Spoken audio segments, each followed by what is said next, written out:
I'm not taking personal readings at this time. Please do not get scammed by people posing as me in the comments section.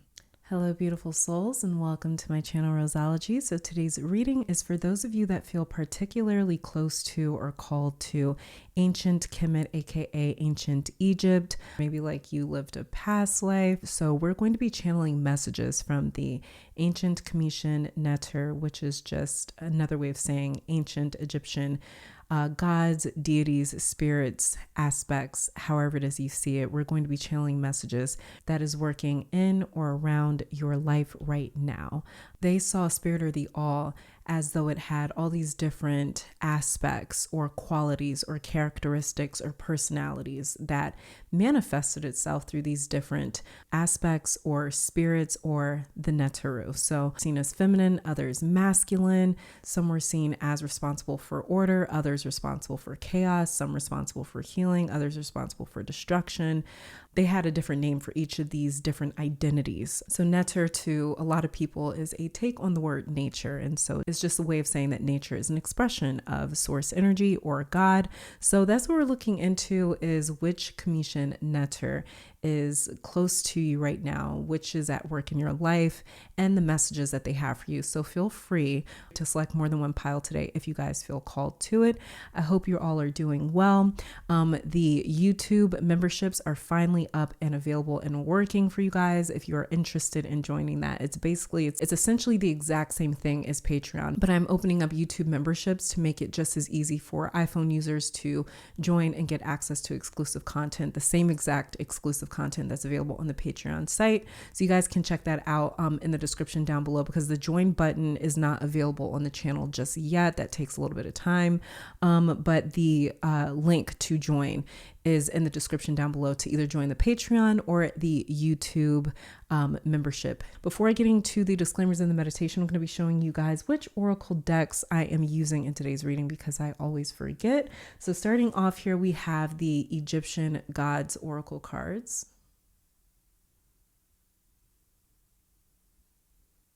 Then we have Aset Egyptian Oracle cards.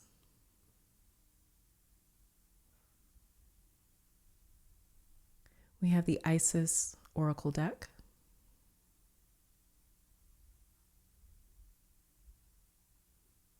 We have a favorite, the Sacred Symbols for Divination and Meditation Oracle deck.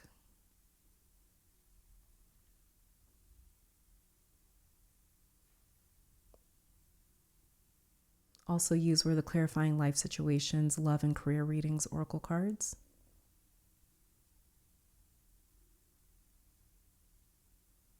And also used were the Egyptian Visions Oracle deck.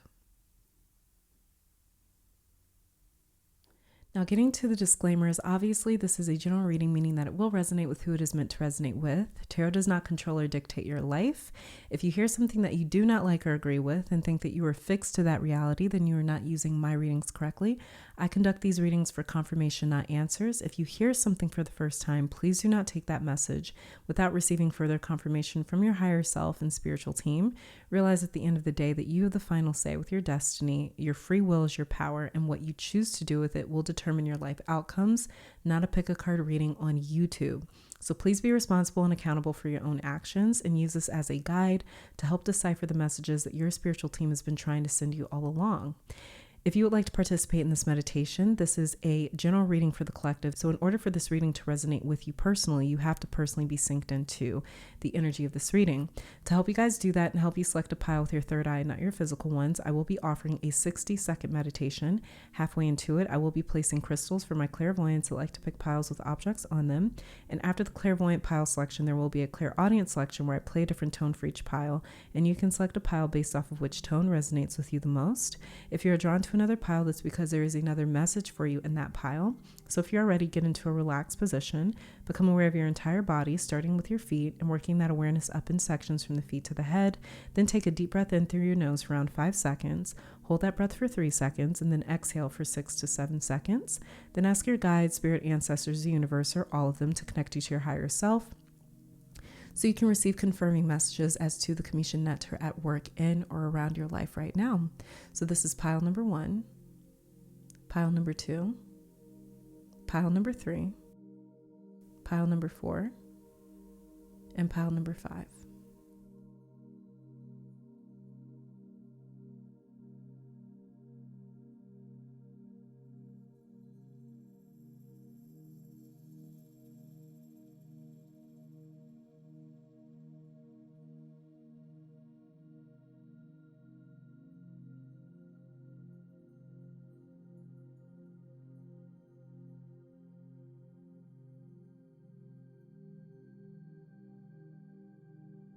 On pile 1 is black tourmaline.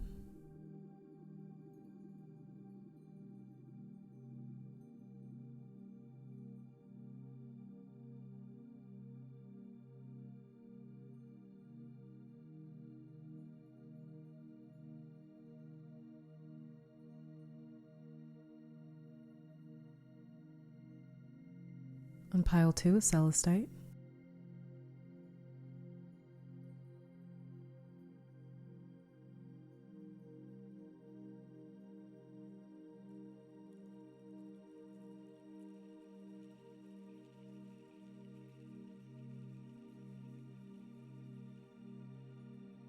On pile 3 is selenite.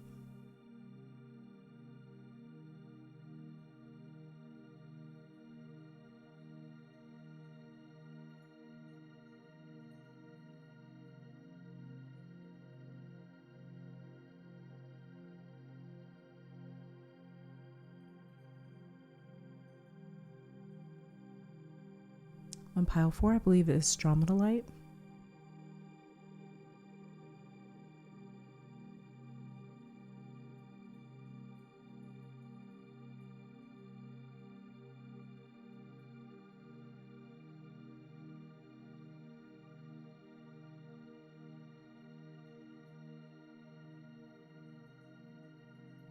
On pile 5 is anthus.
right, pile one, welcome to your reading. So we're starting off with your oracle card here that will be revealing the commission netter that wants to reach out to you and give you a message, or that is in your energy or your life or in a certain situation in your life in some way. And then we'll be looking at the tarot cards for you and then pulling some oracle messages. So let's get started. So the commission netter that is around you right now, we have here set, resentment. And the tarot cards that we have for you is we have the Seven of Swords in reverse.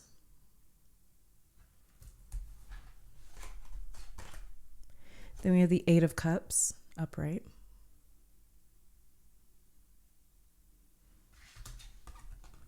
And then the Three of Cups in reverse.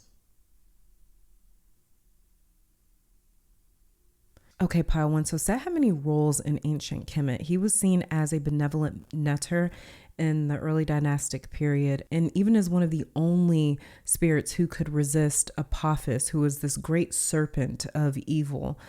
He was their adversary, or essentially Satan to the ancient Cometians.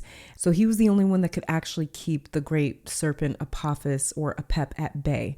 When Ra, or the sun, would descend into the underworld at night, Ra could not fight him off by himself and would be saved by Set every single night to ensure that the sun would rise every morning. So you've got a very conflicted or misunderstood energy here, because Set later on became known as the one who deceived and betrayed his own brother, Wazir, otherwise known as Osiris. So your pile, what I'm picking up with your tarot energy here, is all about payback. And I don't know if some of you had a person in your life that you shared almost everything with. Maybe you guys have a selfless personality or a trusting nature, but I feel like some of you look back on this maybe situation and are not as welcoming or as giving because of the Seven of Swords experience, Eight of Cups experience as well, even Three of Cups in reverse, all your cards here. But it feels like there wasn't a lot of boundaries, because you may have looked at someone as family. Maybe they were actually family to you. Maybe they were actually blood, but you trusted whoever this is to the point that you didn't think that they would take advantage of you or behave in some way that you consider a betrayal. A lot of you regret maybe not leaving this person in the dust sooner, maybe not cutting them out of your life before they ended up snaking you in some way. Maybe you saw some red flags before they really did something unforgivable. You may have seen this person lie before or embellish the truth, but didn't think it was that big of a deal. Like, this is hearing someone lie to their boss and tell them that they have a fever so they can take off from work. It never struck you. It was never a big deal. It was never alarming, I should say. And these were like yellow flags maybe. Set, again, who's the netter that has come through for your pile, wants to make it crystal clear for you that someone did not get away with hurting you or lying to you, or whatever way they betrayed you. They did not get away with it with the Seven of Swords in reverse. In fact, after this person betrayed you, they took on a reputation or became known to other people. Other people started to see them differently because of what they did to you with this Eight of Cups and this Three of Cups in reverse. People stopped trusting them after they saw or heard about what they did to you. Set is the Kemetic netter of disorder, chaos, deserts, storms, earthquakes, foreigners, and is very, very vindictive. As we talked about earlier, he betrayed his own brother Wazir, aka Osiris, because he was so jealous of Osiris's destiny, which was to become this king that united all of Kemet. So even after betraying, killing his brother, and forcefully taking the title of king, people still did not love Set the way that they loved Wazir. He assumed his brother was the reason that people couldn't see his own greatness and potential to be a great king, when the reality of it was there was never any comparison there. There was never any competition. It wasn't Wazir that was in the way of his greatness, or that was in the way that people perceived him. It was just Set. So Set wasn't created for that role that his brother Wazir had. Set's name translates as instigator of confusion and destroyer. Someone was green with envy and jealous of your life or relationship, pile one, or maybe your job or your looks, when it was so much deeper than that. It was your charisma, maybe, or your mind, your creativity, your destiny, your spirit, your blessings, God's grace over you. To them, they saw you as God's favorite or God's chosen one. They just saw you as like somebody that maybe had really good luck or good things worked out for you. Same exact way Ysera was the people's favorite and Amun's chosen. We all know that this card with the 7 of Swords over here, we all know what it stands for in tarot pretty much. And if you don't know, then it stands for deception, treachery, and cheating. So this character in the 7 of Swords is a traitor. And this is even for some of you, a person in your life who wore a mask. This was someone, they were maybe one way in front of people and a whole different person behind closed doors. But someone thought that they could betray you with the 7 of Swords and get away with it or walk away unscathed with this 8 of Cups right here. They thought they could walk away betraying you or deceiving you or lying to you or manipulating you or taking something from you and not having to pay for that. They may have thought that they could steal you emotionally or steal your heart with this 8 of Cups. They may have also been trying to hurt you emotionally. Maybe they lied on purpose, knowing that eventually the truth would come out. This is somebody that acted very carelessly and very recklessly with you, with your emotions, with your trust. So in other words, this person tried to rob you of your peace in many ways, because 7 of Swords is a thief.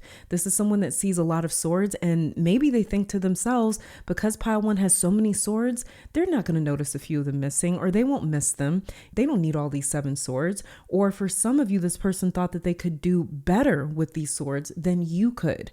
Wow, they even went out of their way to emotionally lie to themselves and justify their actions towards you with this 8 of Cups, and especially too with Set coming out here. They went out of their way to tell themselves a narrative. It's like they repeated this narrative to themselves subconsciously, maybe even unconsciously, to justify their actions towards you, because this is somebody that doesn't want to take accountability for what they did. This is someone that has either struggled with taking accountability, they don't want to take accountability, or they never did.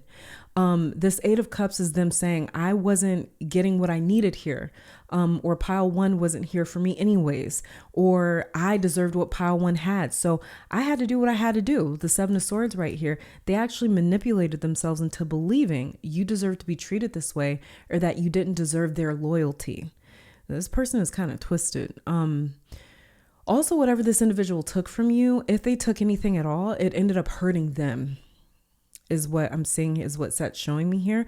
I'm getting a vision of Sobek, the crocodile, biting back at them and using whatever they took from you as a tool to hurt them in return. Like this sword that he's stealing in the 7 of Swords right here, it's like he got cut from it.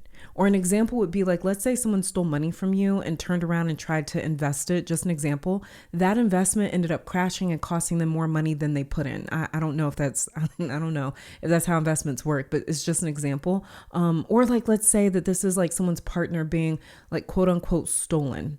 That partner ended up betraying them too. That's one of the ways that they've been punished for this betrayal, is with the 3 of Cups in reverse. They didn't like run off into the meadows. They didn't run off into the sunset with something that belonged to you, with something that was meant to be yours. Looking back on this act of deception and feeling like, wow, they have looked back, or they are still looking back on this act of deception, and they're feeling like, wow, this wasn't worth it. 3 of Cups in reverse. This was not worth it. They definitely got a dose of how they made you feel. They've also paid for this emotionally with this 8 of Cups and being forced to leave whatever they took from you. They've been forced to leave it or give back whatever they tried to take from you. 8 of Cups is the card of returning something back to wherever we found it. And in that card, he leaves these cups behind because he realizes they are not meant for him anymore, or they were never right for him. They've served their purpose. So this card can also say, I have 8 cups and I still feel empty, or I still feel alone or isolated, or like they don't belong to me. So he makes the mature decision to leave them, because it's better to leave something behind that's not ours versus dragging it around as baggage. So eventually that extra weight, it starts to slow you down, and it starts to anchor you. It becomes an anchor blocker. It becomes a blockage. So pile one, whatever this person stole, Spirit is showing me them as like a cleanup crew almost. They did you a favor in taking something off of your hands, because eventually you would have Eight of Cups, this Seven of Swords situation. Whatever it is that they took, you would have eventually left it anyways. And they thought they were taking something that they could use, but it was already used up. And also too, Set is saying very specifically, whoever tried to betray you, they opened the door to Set's chaos power, or Set's chaos energy. They opened the door to his war and the storms that he rules in their life. So they brought in Set's chaos, war, and storms into their life with the Three of Cups in reverse. They haven't had a very easy time since they betrayed you. And you weren't the only person that they betrayed either. They've done this to other people as well. But since betraying you, they have tried to create a way for themselves. They've tried to find some happiness in their life or some peace. And it's been plagued. They've been plagued every step of the way, where eventually they have to leave whatever brings them happiness. So this is something that they've had to pay for. This is like somebody stealing something that's like worth $3, and they end up like going to jail for like a year, and like having to pay like thousands of dollars for some. It's like, it's not worth it. Because like I said, Set has two different roles.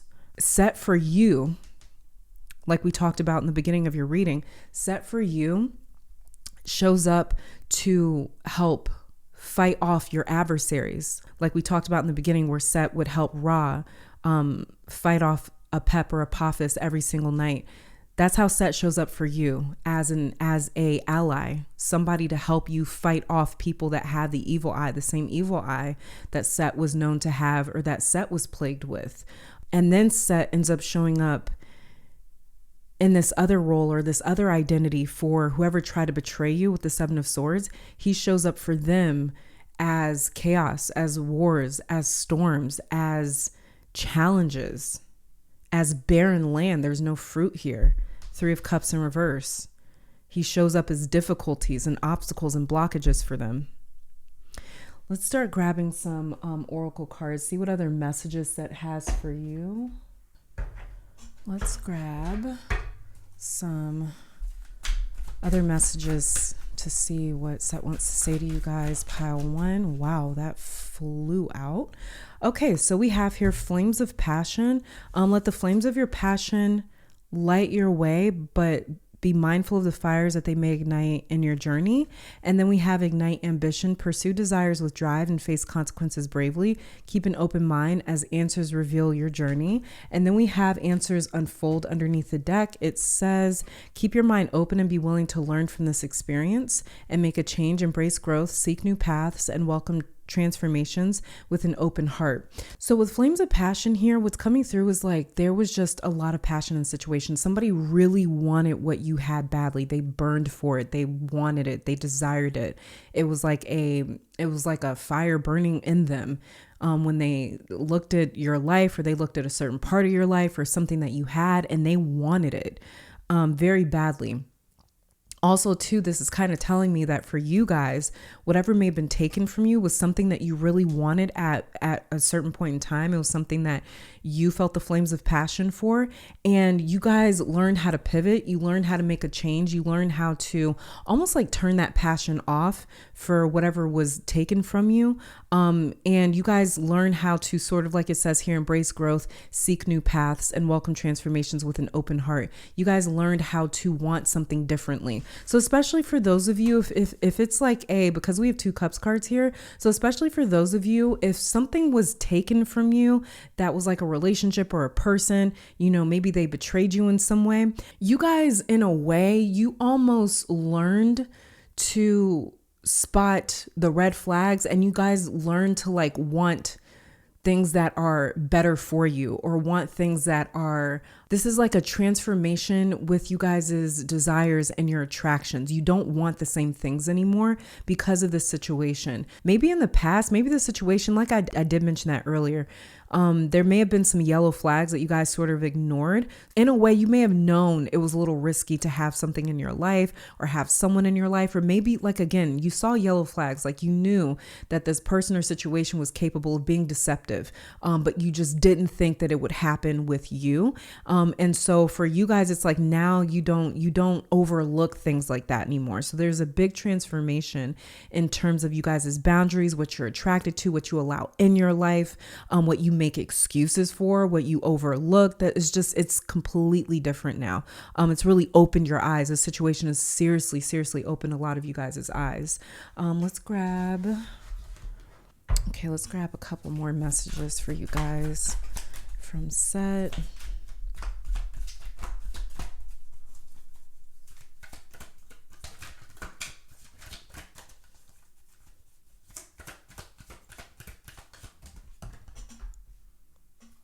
Okay.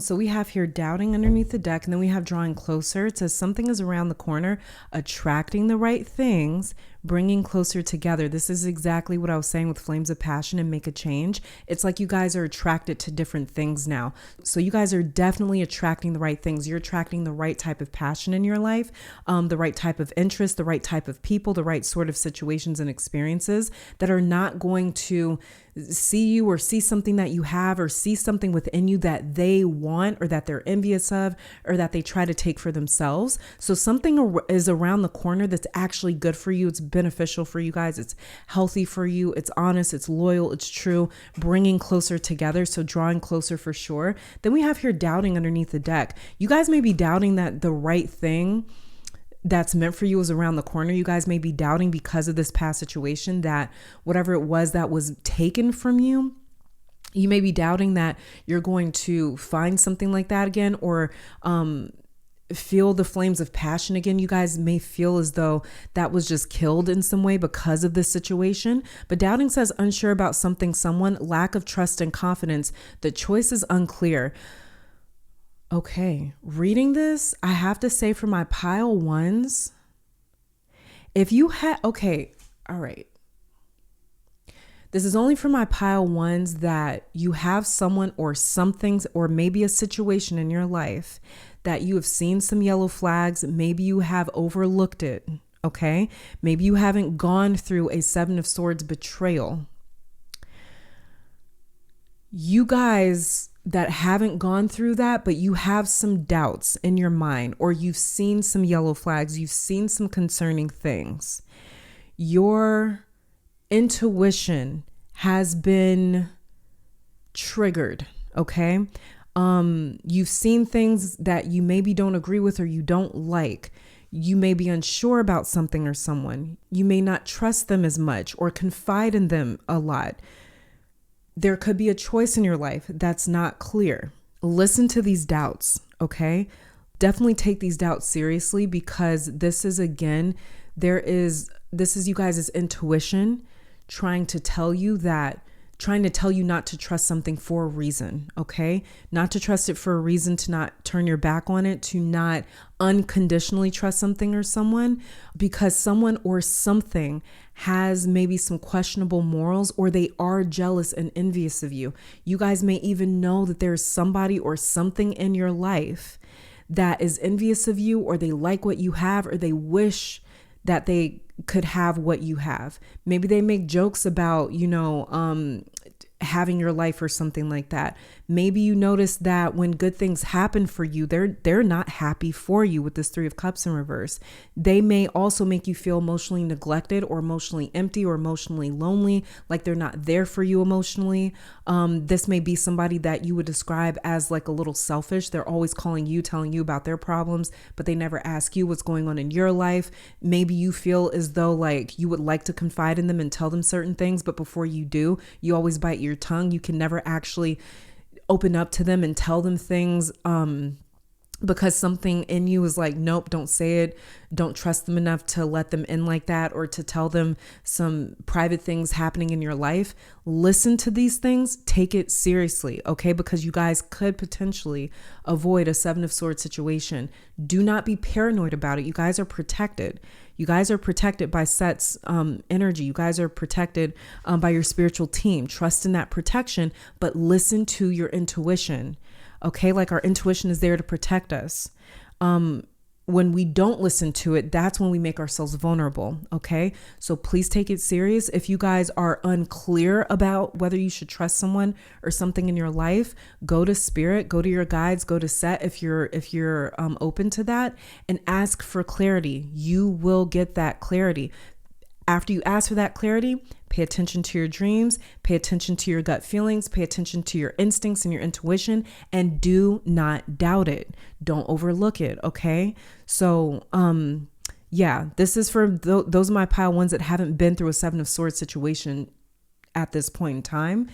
Pay attention to that. Pay attention to whatever it is that you don't trust in your life. It's for a reason, okay? Let's grab a couple more messages for you guys. Let's see what else is popping up.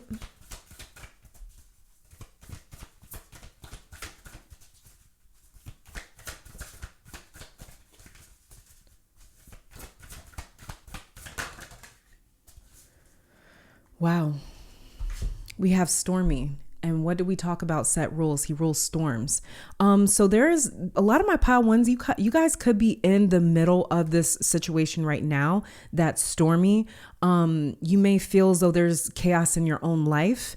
And again, if that's the case, that's because Set is working. He's using the power of the storms. He's using the power of chaos energy to remove something from your life. So like we talked about in the beginning with Set, he was the only spirit or netter that would accompany Ra at night that could actually resist Apep or Apophis, because Set was chaos himself. And because of that, he was resistant to all of Apep's attacks. So for you guys that feel like you're in the middle of a storm, or you are in the middle of a storm right now, you may be going through a Seven of Swords situation right now. You may be feeling or getting attacked right now. It is because this situation is making itself abundantly clear to you that this is not something or someone that belongs in your life. This is not something or someone that you can trust. And it's really difficult to go through storms. It's really difficult to go through Seven of Swords situations. I get it. I've been there. At the same time, you guys are going to get through this situation, and look at what we have underneath the deck. You're going to have a sense of gratitude. And you see how there's a candle with a flame on it? You guys are going to have a sense of gratitude because it's going to reveal exactly who and what you can trust afterwards. Okay, it's going to reveal exactly what is meant for you and what is not meant for you. That is the only thing that I think can be taken away from betrayal as like this positive, is the fact that it's like, okay, now there's no more questions. I know exactly who or what this is. I know exactly if I can trust this or not. So you guys are going to have a sense of gratitude for this storm once it passes. So don't doubt that. Don't doubt what this storm's agenda or intention is in your life for. Okay, it's there for a very specific reason, because maybe some of you have actually ignored your intuition. Maybe some of you have actually overlooked certain yellow flags. And because of that, when we keep ignoring signs, they get clearer and clearer and clearer until we can't ignore it. And that's what happens with these things. Okay, so just trust in the storm and trust in what is being revealed through the storm. Some of you guys, you're going through a difficult time in your life. It might not even have anything to do with betrayal. You may be going through a difficult time in your life elsewhere in your personal life, because this is the universe trying to reveal to you who is actually there for you, who is actually going to have your back, who is actually going to come through and support you and still be there for you and help you in your times of need. And you're going to have gratitude for that, even more gratitude for the people and the situations that show up for you through the storm. Okay, so the storm is clearing things out of your life that are not meant to be there. And again, they get stormier and they get more chaotic and they get more murky the more that we ignore certain things in our life that are not meant to be there. One quick message here from A set. Okay, 1 second. Underneath the deck, we have here abundance of Soti, stellar blessings of the celestial goddess of abundance. So a set does mean to bless you guys with abundance throughout this storm or after this storm. There will be gratitude after the storm. But the cards that slid out for you, we have Divine Sunchild, Blessings of the Sun Falcon.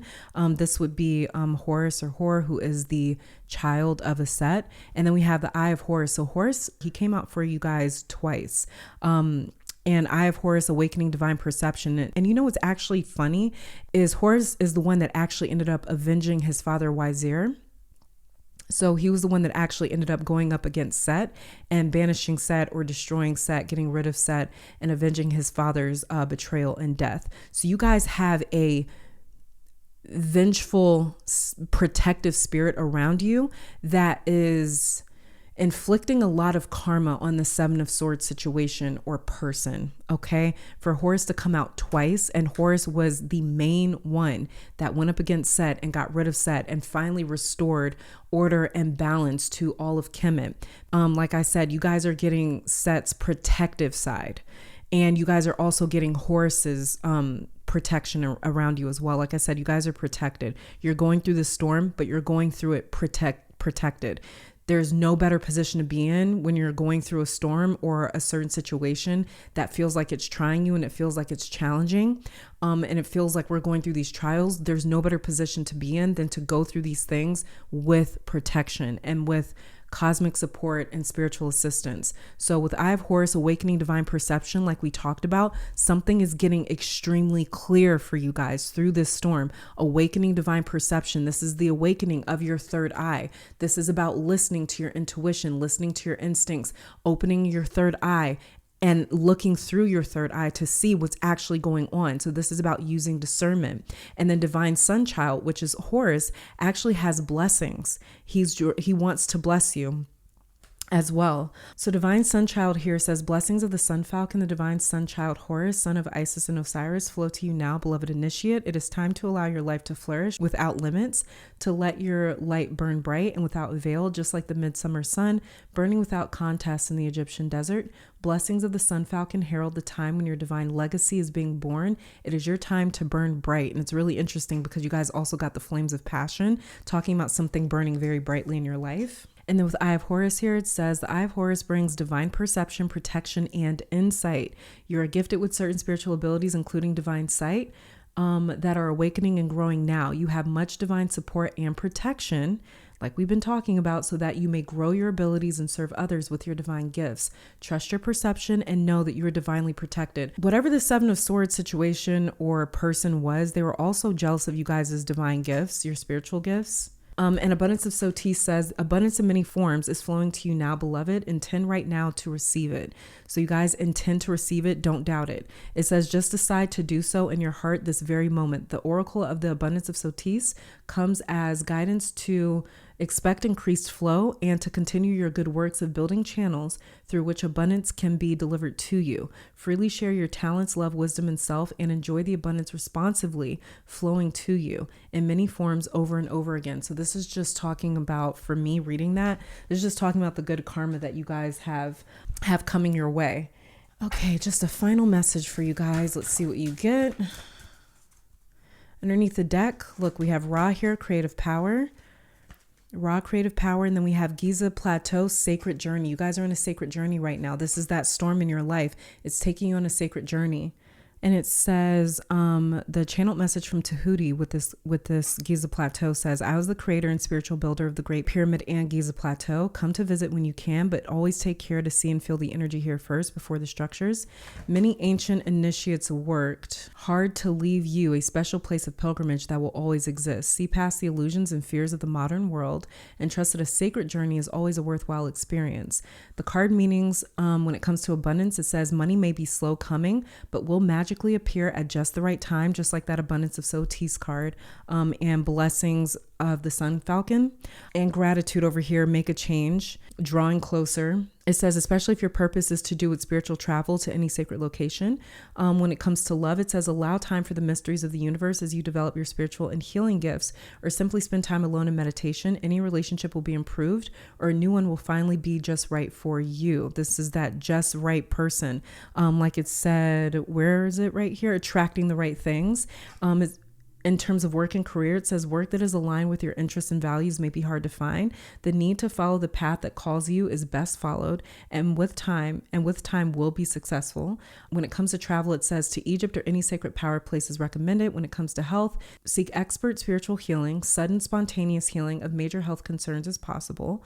When it comes to family, it says involve your family in pursuits such as meditation and energy healing to create a positive bonding for you all. When it comes to future, it says psychic experiences may happen for you and spirituality will become your focus. And pile one, this is all that I'm seeing for you guys.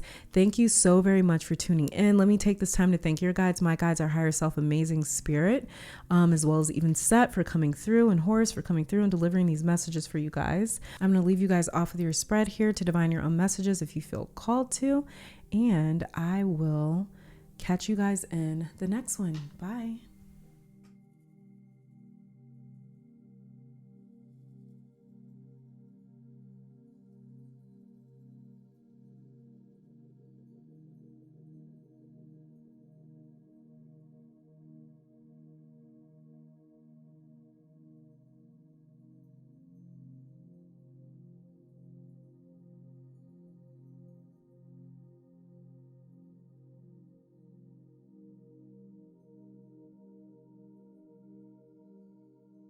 All right, pile two, welcome to your reading. For those of you that are lovers of ancient Kemet, ancient Egypt, or just feel a very strong calling to it, we're going to be channeling some messages from the Commission Netter that is currently in your life or around your life right now. So that's what we're going to be looking at with this oracle card right here, the specific Netter that's in your life. And then we'll be looking into your tarot cards and pulling some oracle messages. So the Netter that's in your life right now, we have here Sekhmet, Justice. Pretty powerful. And the tarot cards that she has for you, we've got Justice itself in reverse. Okay. And then we have the High Priestess.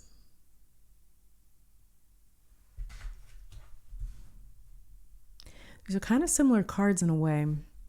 The High Priestess, Justice, we can sort of see in tarot as the physical manifestation of the High Priestess. High Priestess is a little more etheric and spiritual than Justice itself. Justice is like the physical version, like a judge. So pile two, you have to start trusting that karma has your back. That's the first thing that's coming through, or the main thing that's coming through. Karma, God, the universe, source, a higher power, however you define it or see it or perceive it, it more than has your back.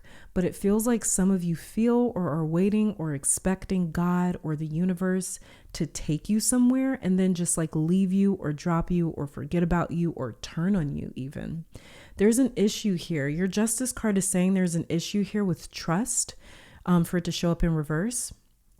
Trusting in justice and in karma to come through for you. Trusting that things are going to work out for you, or trusting that the good and good people will and do come out on top. God's been trying to talk to you, pile two, but it's difficult for you guys to hear it with the High Priestess right here, because your relationship to God or a higher power, it feels transactional. Like you feel like you have to do things a certain way or be perfect or righteous in order to get on God's good side, or to get grace from a higher power or protection or blessings or love. But that's not the case. Some of you are struggling with the decision as well, because it's like if you do what you feel you should do to protect yourself, you may feel like you will disappoint God or a higher power with justice here. You may feel like you'll be punished in some way. For example, this could be someone contemplating going no contact with their mom, let's say, and you feel like you need that for your mental health. You feel like you need to distance yourself from your own mom, just an example. And you want to do that to take care of yourself, to work on your mental health, but you are struggling with the guilt or shame that you think you'll feel. You're anticipating it and feeling like this higher power will disapprove of this decision, which ultimately translates to you as being like maybe a failure, or feeling like you've let down God, or let down the universe, or let down this higher power, or let down a part of yourself. There could be somebody in your life that is putting a lot of pressure on you to do the right thing. You guys may have had a childhood. You may come from a background where there was a lot of pressure on you to do the right thing and to be this upstanding sort of individual or person.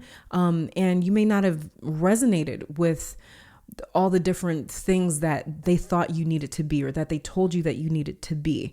But justice is the card of fairness, impartiality, and objectivity. You have to put a lot of trust into this judge to be a morally sound person and to be able to see both sides and not have any sort of bias, because justice, they're the ones that decide what each side deserves.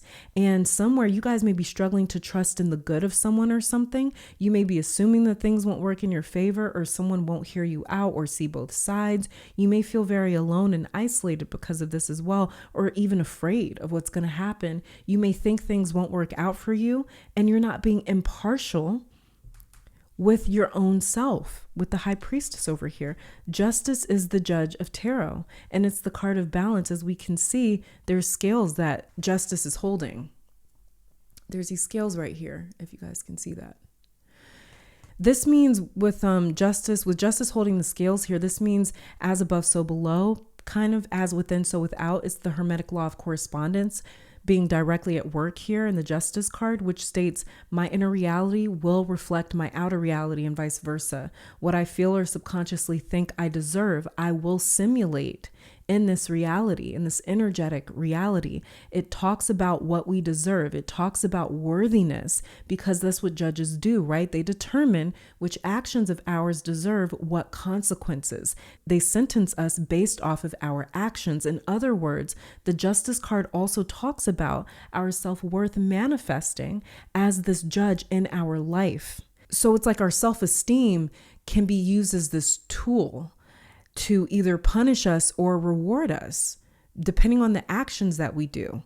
And however it is we feel about the actions that we have taken in our life and the things that we've done in our life, it can reflect itself through our self-esteem and our feeling of self-worth. What do we feel like we deserve in this life? Now, some of us, there's plenty of us that we try to make the right decision. We try to make the best decision. We try to do the right thing, and we still struggle with our self-esteem. And I think that that's just a normal, human experience as well. But the Justice card here, in a lot of ways, it is our self-worth manifesting as this judge in our life, and it steers parts of our reality.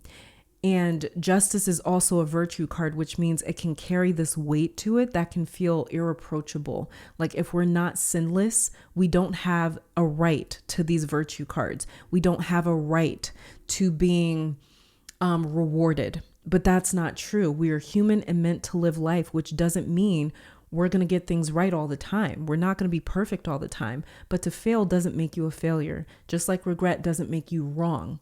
You guys, those of you that have a choice to make or recently made one, choose your choice. In other words, this is Sekhmet saying to you guys, stand on mother effing business, okay? And it makes so much sense because Sekhmet is a powerful neter of ancient Kim. She had the power of the sun behind her. And when Ra felt the people on earth had disobeyed him and committed sin, he sent Sekhmet after them, and she transformed into this lioness who devoured the people of the earth. They were being devoured by her, whether they were right or wrong. She was bloodthirsty and could not get enough. And when Ra saw her mercilessness, he felt regretful and decided to try and rein her in, to try and pull her back. But she couldn't stop. She was bloodthirsty at that point. And so he devised a plan, or Tahuti, I believe, devised the plan to cover the earth in red wine because it looked like blood. And so when she went to drink it, she became very drunk and transformed back into her more gentle aspect. which is Hathor. And this makes so much more sense now that I talk about her story out loud, because as the story goes, she destroyed everyone, whether they were right or wrong, whether they had disobeyed Ra or served Ra faithfully. And that's how many of you in this pile view a higher power, as in they don't owe me anything. God, this higher power, the universe, could turn its back on me, whether I've done right or wrong, no matter what my intentions are. So some of you guys, you feel like your intentions don't matter. And that's why the message about your relationship to spirit feeling transactional is coming from. Karma is transactional, pile 2, for sure. And even then, it's entirely dependent on our choices and actions, right? It's very similar to like going shopping. Just because you walk in the store, does it mean that you owe it something too? No, you only pay if you buy something from the store. It's a really important message from Sekhmet and this higher power to you guys, that your existence is not a debt. That's what Spirit wants to say to you. It wants you to revisit you guys' connection. High Priestess right here. Yes, she's the card of intuition, but if we go deeper, the High Priestess talks about a wise character. So wise that she doesn't even speak. Her wisdom is kept within the scroll that she's holding. So it's like the knowledge on her scroll has crystallized into her. There's no rules or written manuscript when it comes to the High Priestess. She is wisdom personified. Her divine intelligence, it can't be found in a text because you can't write it. It's a knowing or something that you resonate to without even understanding why, but your soul just knows it. Kind of like the magic behind our intuition. It just knows things. We can sense things without fully understanding why. In other words, pile 2, you don't have to be told who or what God is. Your soul knows it. So someone or something at some point in many of you guys' life maybe told you or defined God for you and told you you have to be this type of person for God to be good to you or for karma to be good to you. And this is why you may have felt in some ways disconnected from that version or definition of a higher power or of God or of the universe. Does that definition resonate to your spirit, to your soul? If it takes your power away or makes you feel enslaved, like you have to do this in order to get that, that's not the God that your soul resonates with or knows. This is where Sekhmet wants you to recenter or get to know God or this higher power on your own terms. Same way the High Priestess knows what she knows without having been told or taught. Okay, again, she is the manifestation of wisdom, of divine intelligence. And in a lot of ways, the High Priestess, like I said, justice is the physical manifestation of the High Priestess. And when we're dealing with the justice, when we're dealing with the judge, ultimately, the sentencing is up to them. They're the ones that is the ultimate decider of what happens or what consequences they dish out. And the High Priestess is the spiritual or the energetic version of justice. So the High Priestess, in some ways, she definitely talks about being our own spiritual sovereign, our own authority when it comes to what we believe in, what we know, what we resonate with. Ultimately, somebody can tell us, like, for instance, if you grew up in church or whatever, somebody can tell you, oh, this is what God is, or this is what God looks like, or this is what God does. But do you resonate with it? At the end of the day, you have to be the one to resonate with that. If you resonate with it, then great. If not, then revisit that and ask yourself, well, what does God feel like to me? Create your own connection to God. Get rid of the middleman. Get rid of that definition that has really intercepted your perspective of a higher power. Okay? Or it's interfered with your perspective of a higher power. So connect on your own. Okay. This is pretty much the crux of spirituality, where we connect on our own. And it doesn't mean you have to abandon religion or, put your hand over your ears when other people are talking about what God is to them. It just means that you have to see yourself as the ultimate authority when it comes to who and what this higher power is to you. That's very important, because that's how we authentically connect with God or this higher power is by feeling it, but truly sensing it. Okay, so let's start grabbing some other messages, some other cards for you guys. What do I want to pull? I'll pull from this deck first. Also, pile 2. Sekhmet also wants to tell you guys to start being a little bit more bold. Stop playing it safe somewhere. And you guys may keep doubting or ignoring your inner voice as well with this High Priestess card. And that may be why some things go off script or don't work out the way that you expect them to or want them to.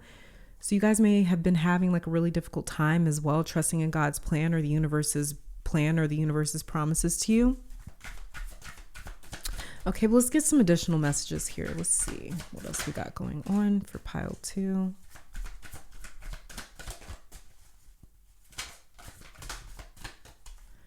This is a few cards. I'm going to keep shuffling. If they're meant for you, they will come back out again. Let's see. I think a lot of cards just flipped over. It's a chunk of cards that flipped over. The one that flipped over on top says give up control. Okay. Again, if it's meant for you, it'll come out. But we have here, we've got free to move. So free to move says embrace your liberty. You guys, what was I talking about with your high priestess? It says embrace your liberty to explore new paths. The world is wide open for your journey. Okay. And then it says real promise, release the chains of the past and dance to the rhythm of possibility.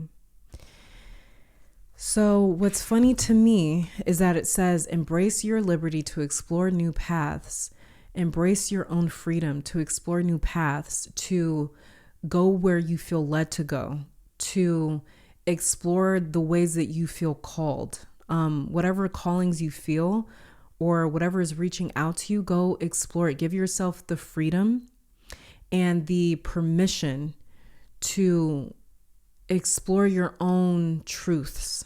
In other words, with free to move. That's what we were talking about with your high priestess. You need to be the one that ultimately decides what your path means to you, what God means to you, what a higher power means to you, what life means to you. You have to be the ultimate decider of that. Okay. So free to move, and then real promise, release the chains of the past and dance to the rhythm of possibility. Some of you guys, you feel chained to the past. So maybe if you guys made some decisions in the past that you're not proud of, you may feel as though you're still shackled by your past and like you were still paying for it. But it says release the chains of the past and dance to the rhythm of possibility. So release whatever it is that you think that you deserve because of your past, and dance to the rhythm of the possibility, dance to the rhythm of the future. Okay, so see your future as though it's not indebted to whatever has happened or whatever you did in the past. Okay, that's another important message. And then we have underneath the deck, steady progress, patience is your ally. Celebrate each step forward, no matter the size. So don't pay attention to how you're progressing. Just keep moving, keep going. And then we have here right track. You're going in the right direction. So just keep moving forward. You guys, stop doubting your intuition. Keep listening to your intuition because you're on the right track somewhere. So whatever that calling is, whatever it is that you guys feel as though you resonate with, you're on the right track. Don't be dismayed. Don't be derailed based off of other people's opinions or validations, whether they validate or invalidate you. No, you guys are on the right track. You have to trust yourself, though. You got to trust yourself and trust spirit, trust the universe. Okay. Let's pull some other cards for you guys. Okay, hold on, that went flying. So we have here freedom. Freedom came out again. It says freedom, power to do what you want. Like I said, high priestess, she's her own authority. Power to do what you want. You guys, what is God to you? What is success to you? What is love to you? What is happiness to you? What is security to you? What is confidence to you? Become your own authority. Okay. It says celebrating independence. Nothing can stop you because you guys are on the right track.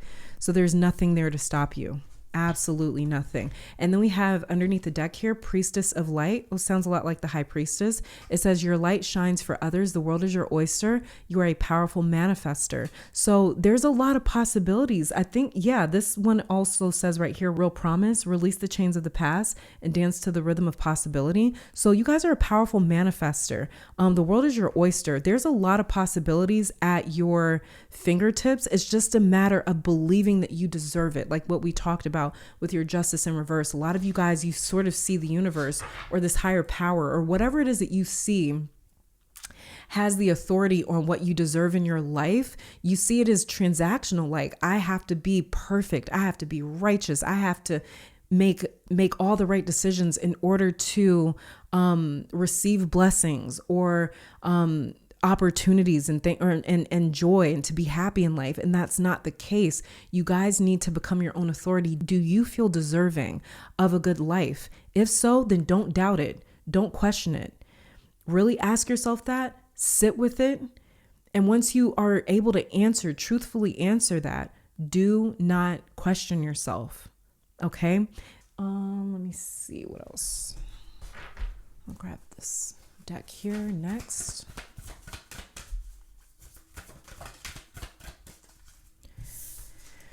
Okay, we also have here lucky. We have lucky and then affluence. So with lucky over here, I think that you guys' luck is changing. I think you guys' luck is really turning around. Your luck is changing. And it's going to really change the moment that you guys realize that, like, I do deserve something. I deserve to be happy. I deserve this blessing. I deserve this opportunity. I deserve to have this relationship to a higher power or to God where I don't feel afflicted, or I don't feel like I am indebted to maybe certain decisions that I made in my past. Like, you are allowed to wake up and embrace each day as a brand new day, as a brand new set of opportunities. So for you guys, your luck is definitely turning around. You're able to manifest really good luck and really good fortune. Is just a matter of believing in it. And you guys' luck is coming in when it comes to affluence, and being affluent or having affluence it talks about like living a luxurious life or being wealthy, coming from a lot of money. It comes from having like an abundance of resources where you are affluent, you are able to do what you want. Affluence actually too, it also affords freedom to people because they have an abundance of money or an abundance of maybe connections or an abundance of resources. They have an abundance of something where they are able to live more freely. They're able to do more with their life and their time and their energy because they can afford to. So there's you guys' luck is turning around when it comes to affluence, when it comes to money, when it comes to wealth, when it comes to resources. That's definitely turning around for you guys. Just like it says with Priestess of Light, the world is your oyster, powerful manifester, right track, real promise. You guys are promised an affluent life or an affluent lifestyle. To live an affluent lifestyle means that you are living the best of the best, whatever that definition is for you. For some people, living an affluent lifestyle is not having to work or being able to retire early or owning their own home or being a billionaire. Like, it's different for everyone. But the cool thing is that you are the high priestess. You are the one that defines what an affluent lifestyle is for you. And you guys, these cards, lucky and affluence coming out for you, is basically spirit trying to really drive home the point that you guys are deserving of good luck. You're deserving of a beautiful, wealthy lifestyle. You're deserving of luxuries. You're deserving of being catered to. You guys deserve that. Okay, it's just a matter of really trusting it. Again, let's pull a message here from a set. For you guys, we have the brother in darkness, overcoming negative energy with feminine power. So for you guys, the negative energy here, I feel as though is more mental for a lot of you guys. And so this is about using feminine power, or using the power of feminine energy in order to overcome that, negativity, whatever that negative mindset is in terms of like, I don't deserve this or I don't deserve that. True feminine power doesn't question what it deserves. It knows it deserves the best. That's feminine energy. Feminine energy is used to being catered to. It expects that. It's the standard when it comes to feminine energy, healthy, balanced feminine energy. So this is about the ability to overcome negative energy with feminine power. And the brother in darkness, this sort of tells me that this is like a very unconscious bias almost for you guys, where it's like you almost just like are operating on this program that is telling you that you don't deserve good things. It's like a negative mindset that maybe to you, it doesn't seem like it's that big of a deal, but it's actually influencing a lot of you guys' life and what you feel that you have the ability to manifest or bring into your life. And then we have underneath the deck, Key of Life, spinning the Ankh, the Key of Life. The Brother in Darkness says, whenever negative energy is present, it is a sign that we are ready to move more deeply into our feminine divine power. The Brother, and this is the High Priestess, the Brother in Darkness indicates that there is negative energy either within you or outside of you, but directed towards you, that is providing you with a spiritual test, beloved initiate. You shall overcome this energy with grace and triumph. Stay in your heart. There is no need to be afraid. And then with Key of Life, and Key of Life says, this is the mysterious Ankh, the looped cross held in the hand of a set. This mystery is opening to you now. The Ankh portends new life being born through you now. It could be in a creative sense or in a physical sense in terms of health, or even a child that wishes to be born, or a new project that needs to be created in service to humanity. So some of you guys, you may feel as though too, if you want to become a parent, you may struggle to feel as though you deserve to bring a child into the world. But whatever this negative mindset is, a set is helping you guys overcome that, and your feminine power is helping you overcome that. It says this new life being born in whatever form will enrich your life, bringing you more into wholeness and fulfillment. Let it happen. This is that affluence and luck turning around for you guys. And just a final message here, looking into different parts of you guys' life. Let's see what Sekhmet wants to say to you. We have Blue Lotus Enlightenment, and then we have underneath the deck, Ma'at, Cosmic Justice. Justice coming through again for the third time. I have to read both of these now. I'm gonna read both of these. Okay, and this channeled message from Ma'at says, my time is now. Once more I am called into service to return balance and harmony to Egypt, where now I see much chaos. It says, there is little understanding of my role in worship there now, or indeed in the world, for I am the goddess of cosmic, not man-made justice. High Priestess. Again, like I said, justice is the physical manifestation of the High Priestess. Okay, and it says, invoke me into your home and life with sincerity, and as cosmic justice and truth become a part of your life, you will have the safety that you desire. You guys are protected. The law of Ma'at ensures that higher laws operate to influence events. So understand that cosmic justice is not your legal system justice. Whatever it is that has tried to tell you guys what you deserve, there is a higher power out there, the boss of all bosses, that is pushing back on that and saying, no, that's not true. Pile 2, you guys actually deserve your heart's desires. Something else tried to tell you that, no, you don't. It tried to write your own narrative in terms of your own self-worth, but that's not the case. This is Ma'at, this is God, this is Sekhmet, this is that higher power of the universe, however it is that you see it, coming through and saying you deserve the best. And card meanings in terms of abundance says help is at hand and all legal problems will be solved in your favor. Love says the harmony of Ma'at will ensure most marriage contracts will be good this year. In terms of work and career, it says success at work if it is an ethical company or a project. Choose your career carefully and according to your heart's wisdom, and you will be successful. When it comes to travel, it says if traveling in accord with the laws of Ma'at, you will be safe. When it comes to health, it says recent health challenges are stress related. Reconsider your beliefs about yourself. Again, High Priestess, you guys determine what your beliefs are, okay? It says in terms of family, some dissent among family members, karmic release would be helpful here. In terms of the future, it says this is dependent on you, so karmic release may assist you. See your future is perfect and live in accordance with the law of Ma'at to balance the scales of cosmic justice in your favor. You guys can actually turn things in your favor. Okay, and Blue Lotus Enlightenment says, I am here to assist those who seek to continuously grow upwards to the light.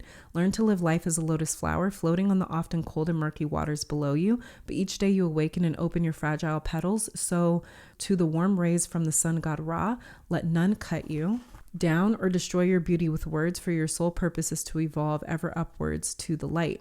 Card meanings in terms of abundance says improved finances coming soon. This is your luck turning around into affluence, wealth flowing into you guys abundantly. It says some of you guys may have been attracted to pile 1 as well, because it talked about something, a past event that could have happened to almost like change the way that people think about themselves, sort of. So you guys may have also been attracted to pile 1, but it says a good time to think big and invest in your future by attending self-development and spiritual courses. When it comes to love, it says success after a rather difficult and slow start, a relationship will blossom and perseverance is needed. When it comes to work and career, it says success in the long-term future financially. Difficulty if your work is not aligned with good ethics or your spiritual beliefs. Again, this is about being aligned with good ethics, having good ethics and a good moral compass, and doing things that you think are right, and really resonating with your spiritual beliefs. When it comes to travel, it says a trip down the River Nile would be enjoyed, or over any inland lake or river. When it comes to health, success after treatment of any concerns, meditation is vital to expand your crown chakra and help you find balance in the world. When it comes to family, difficulty at times finding support for your spiritual path, but success eventually. When it comes to the future, it says the path of spiritual enlightenment is being offered to you, and any setbacks on your path are best seen as life lessons, simply to be learnt and overcome. Because you guys' luck is turning around and justice is on you guys' side, pile 2, for sure. But pile 2, this is all that I'm seeing for you guys. So I'm going to leave you guys off with your spread here to screenshot it or divine your own messages if you feel called to. But other than that, let me take this time to thank your guides, my guides, our higher self, amazing spirit, Sekhmet, Set, Ma'at, for coming through and delivering these messages to you guys. And I will catch you guys in the next one. Bye.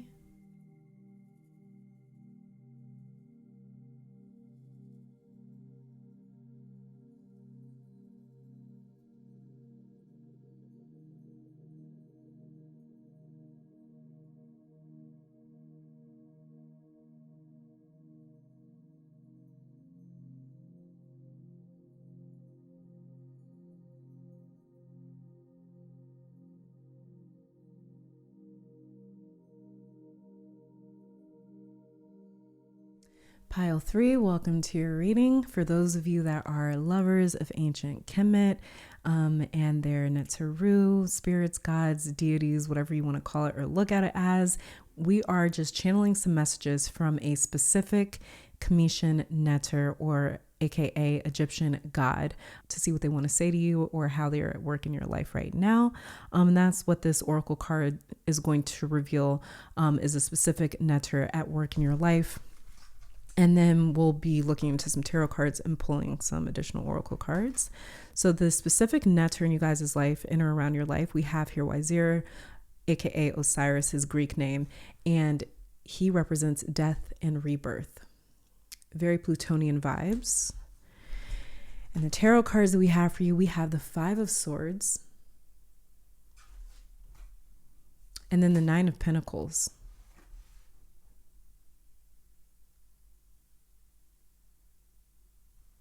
Pile 3, there's a message here about not just eliminating blocks in your life, but keeping them away, keeping them from coming back. There was some blocks in you guys' life that had manifested as people, which is why for a lot of you, these people are no longer in your life. You've got a great protective force around you, pile 3, which tells me that some of you have definitely prayed or set intention or have gone to your ancestors or angels or God, the universe, whatever, however you define it. You've gone to them for spiritual help and assistance to see what you need to see clearly and to be protected in these times. So some of you have even asked spirit to help you learn or see the lesson in some sort of conflict that you were involved in.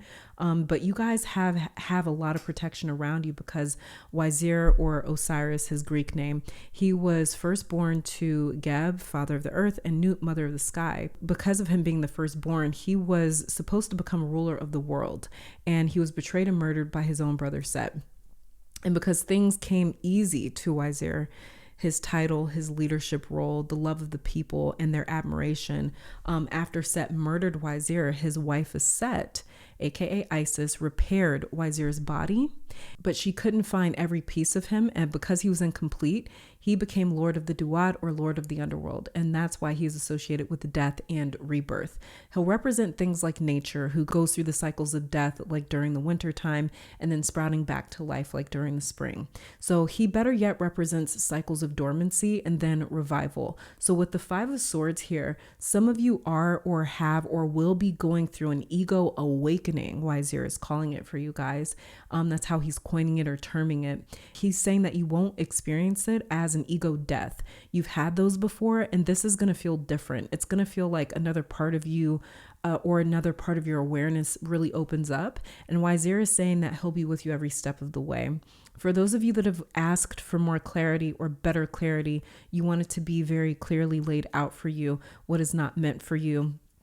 or what you need to walk away from, there's going to be a path that is blocked for your own good. There will be something or someone in the way with this Five of Swords right here. And that's how you'll know it's not meant for you, because it'll be hard, or you'll have to compete or lower yourself, lower your standards or your principles in order to get somewhere. That's how you're going to know it's not meant for you. It's going to bring out a side of you that you don't like to see. And that you don't like to express or work through. Also, you guys, you may feel like money with the Nine of Pentacles is hard to come by with this Five of Swords, like you have to fight for it, or like it's been a fight earning money. And this, for some of you, is talking about a deep dislike for work as well, or something about work not being enjoyable. Some of you may have even said that you hate work, or you hate your job, or you can't stand your boss, or you hate the money that you make, or you feel like it isn't enough, or you hate money in general, having to make money, having to pay for things, the pressure that it puts on you. You guys hate the pressure that it puts on you in your life. You guys may hate the way that it keeps you hostage in certain situations. There's some sort of stress and unhappiness with work or money, and it could be saying that work is too demanding or too competitive as well. Some of you have also taken work back home with you. So you may even feel like the stress of work has followed you home, and maybe it's spilled into other parts of your life, especially your relationships with this Five of Swords. It may have caused arguments because you were stressed about work or money, and you could have been taking it out on the people around you. There could have been more arguments because of that stress. And this is either work or just an all-around dissatisfaction with your life in general. So these struggles may have hardened some of you in life, where you feel like you never had it easy, or it's been exceptionally difficult recently. You're ready to live in the Nine of Pentacles reality. Your path to this will change. Your path to the Nine of Pentacles is going to change. You will be redirected, in other words, because where you are at now, or how you make a living now, the energy around it, how it's framed in your mind, and the way a lot of you feel about work or money is definitely not aligned to the Nine of Pentacles currently.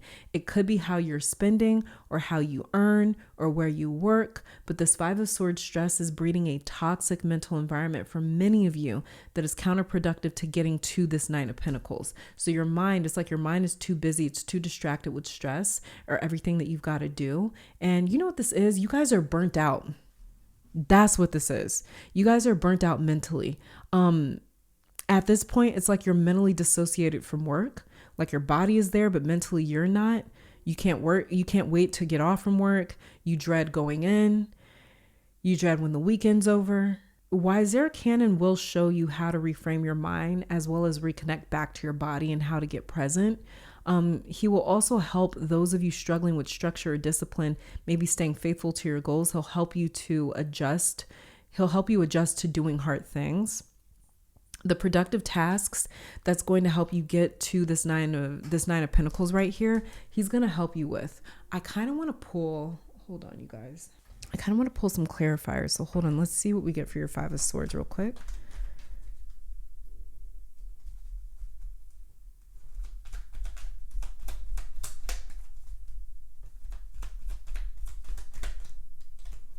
Your rings keep falling off. Okay, let me see. Clarify for the Five of Swords. Yeah.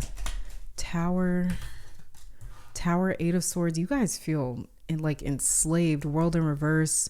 You feel like no matter how much you work, you're not getting anywhere. One step forward, two steps back. When it comes to your Five of Swords, this is very like stuck energy. Like you're just stuck in this repetitive tower cycle where you keep building things up, they keep crashing, falling down. You keep ending up dissatisfied. You keep ending up let down. You keep ending up disappointed. You keep ending up in this position where it's like you start something and stop something, or you're getting somewhere and then things fall apart and then you have to rebuild all over again. Let's grab a clarifier for your Nine of Pentacles.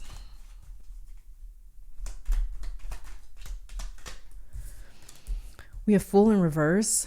Two of Pentacles underneath the deck. Let me grab one more for your Nine of Pentacles though. Let's see. Okay, two more came out. Look at that. Nine of Cups. Look at that. Look. 10 of Cups underneath the deck. Fool. Temperance in reverse. Okay, so work was definitely, the stress of work was definitely spilling into a lot of you guys' personal lives with the Nine of Cups and the 10 of Cups over here. It's definitely talking about your personal life. It's definitely talking about your home life. It's talking about your ability to feel joy and fulfillment I'm sorry, I hit my mic. It's definitely talking about you guys' ability to feel joy and fulfillment at home or in your personal life, in your private life. And so to come out clarifying the Nine of Pentacles, money, your career is directly attached or is directly affecting you guys' happiness at home or in your personal life for both of these cards, the Nine of Cups and the Ten of Cups, to come out clarifying the Nine of Pentacles. But this is where you guys see yourself. This is what you guys want. You guys really, really want to be in a Nine of Pentacles situation. Nine of Pentacles is the card of being self-made. Like, I've worked really hard to get here. Look at the card that comes before the Nine of Pentacles, the Eight of Pentacles. They are working their ass off. And you can see this town in the far off distance beyond them.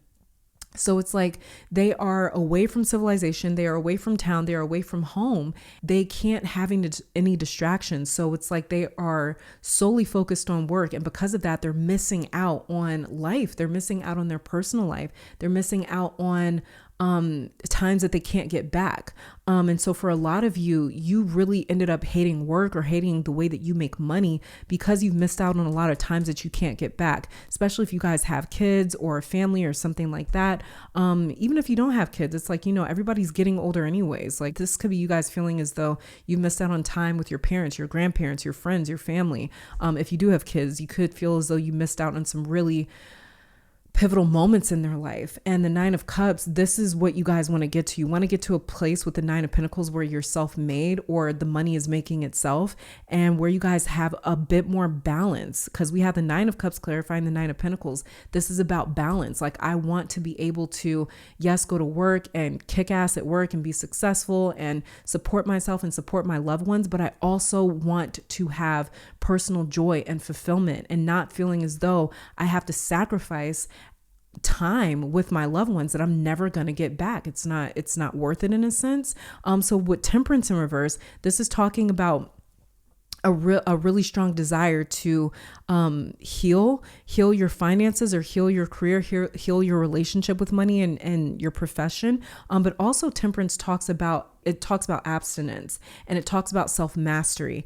So when we're dealing with Temperance, we're dealing with the ability to be disciplined enough. And that was one of the final messages that I got for you guys, is if you need help being disciplined in order to get to this Nine of Pentacles, Wiseer is going to help you guys get there. So you guys have Temperance in reverse. A lot of you guys, you feel as though what's in your way of getting to this Nine of Pentacles self-made place, self-mastery, is the fact that you feel like you can't control some of your impulses, or like you're not disciplined enough, or like you don't have good time management, or like you struggle really hard when it comes to making certain sacrifices to get to this Nine of Pentacles. It's like mentally you want to get there, Five of Swords, but something is in the way mentally, Five of Swords. There's some sort of blockage here that is keeping you guys from getting to this Nine of Pentacles place with the Temperance in reverse. Like I said, Temperance, it also represents self-mastery. So in reverse, this is like, I feel like I have a lot of work to do. I feel like I have a lot of ways to go before I get to this place.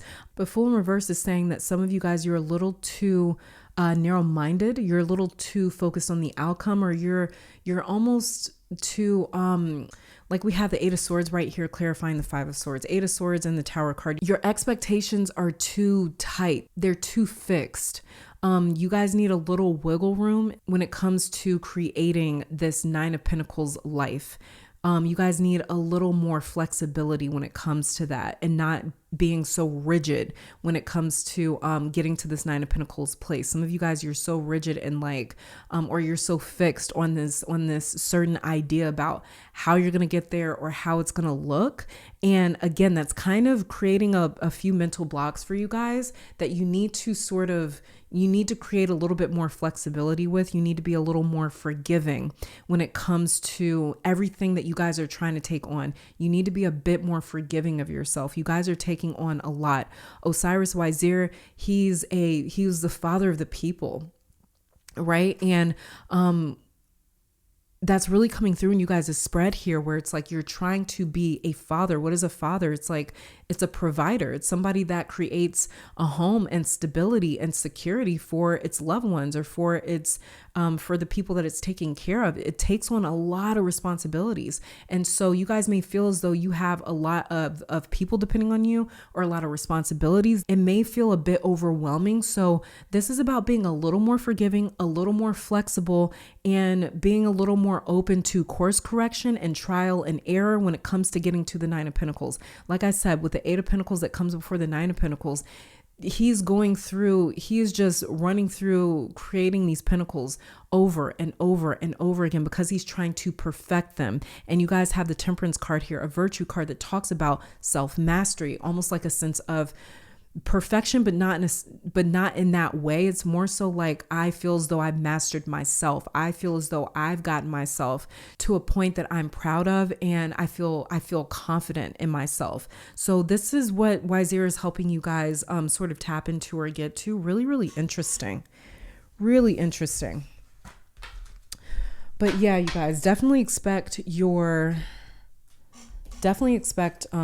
Wazir to help you guys create this Nine of Pentacles. It's in your energy.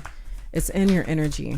Let's see what other messages come out for you. We have open to receive, invite abundance with open arms, embrace the blessings waiting to flow into your life.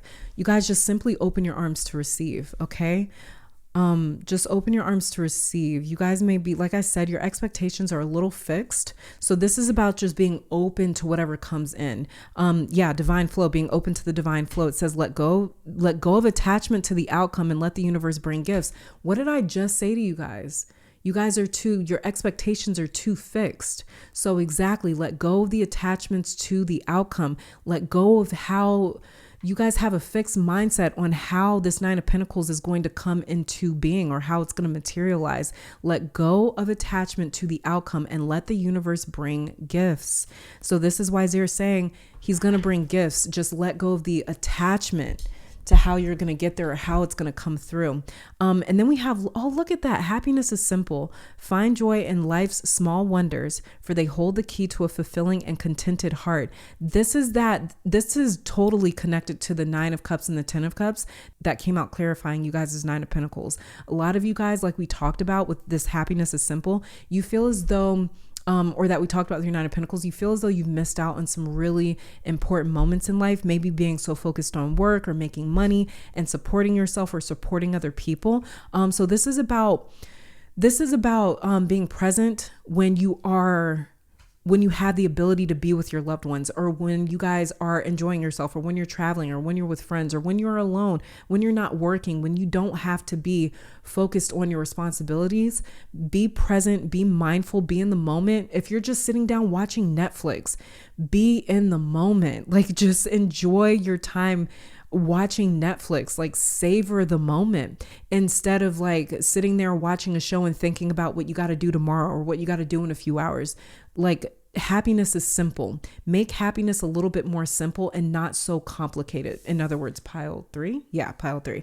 And then we have Meadow of Moments. Bask in the Meadow of Moments, where presence blossoms in the simplicity of now. Yeah.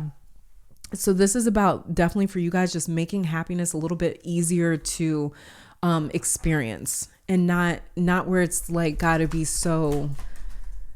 You guys may have like a very like kind of like type A personality. Let's see, let's grab some other messages. Hold on, this is like a chunk of cards that came out. What is that? We have concealment. I'm gonna keep shuffling because that was a chunk of cards, but if it's meant for you, it'll come back out. Let's see what we get though. Some other messages. Okay, we got another chunk of cards. It was courage that came out.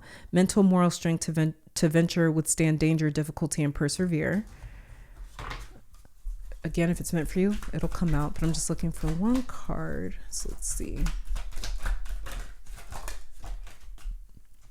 Okay, we have in your power, living from an empowered place, cultivating inner strength, taking your power back. This was that Temperance card that came out to clarify your Nine of Pentacles. This is you guys getting to a place where you feel personally empowered. And for some of you, you're definitely meant to, Wazir is saying here that some of you guys are meant to be in your power.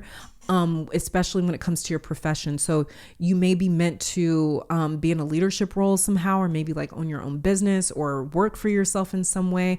You guys may be getting into a profession or a career where it's like you guys are able to make a lot of the decisions here within your power. So this is living from an empowered place, not this Five of Swords place, but this Nine of Pentacles place, like we talked about. It's the card of being self-made.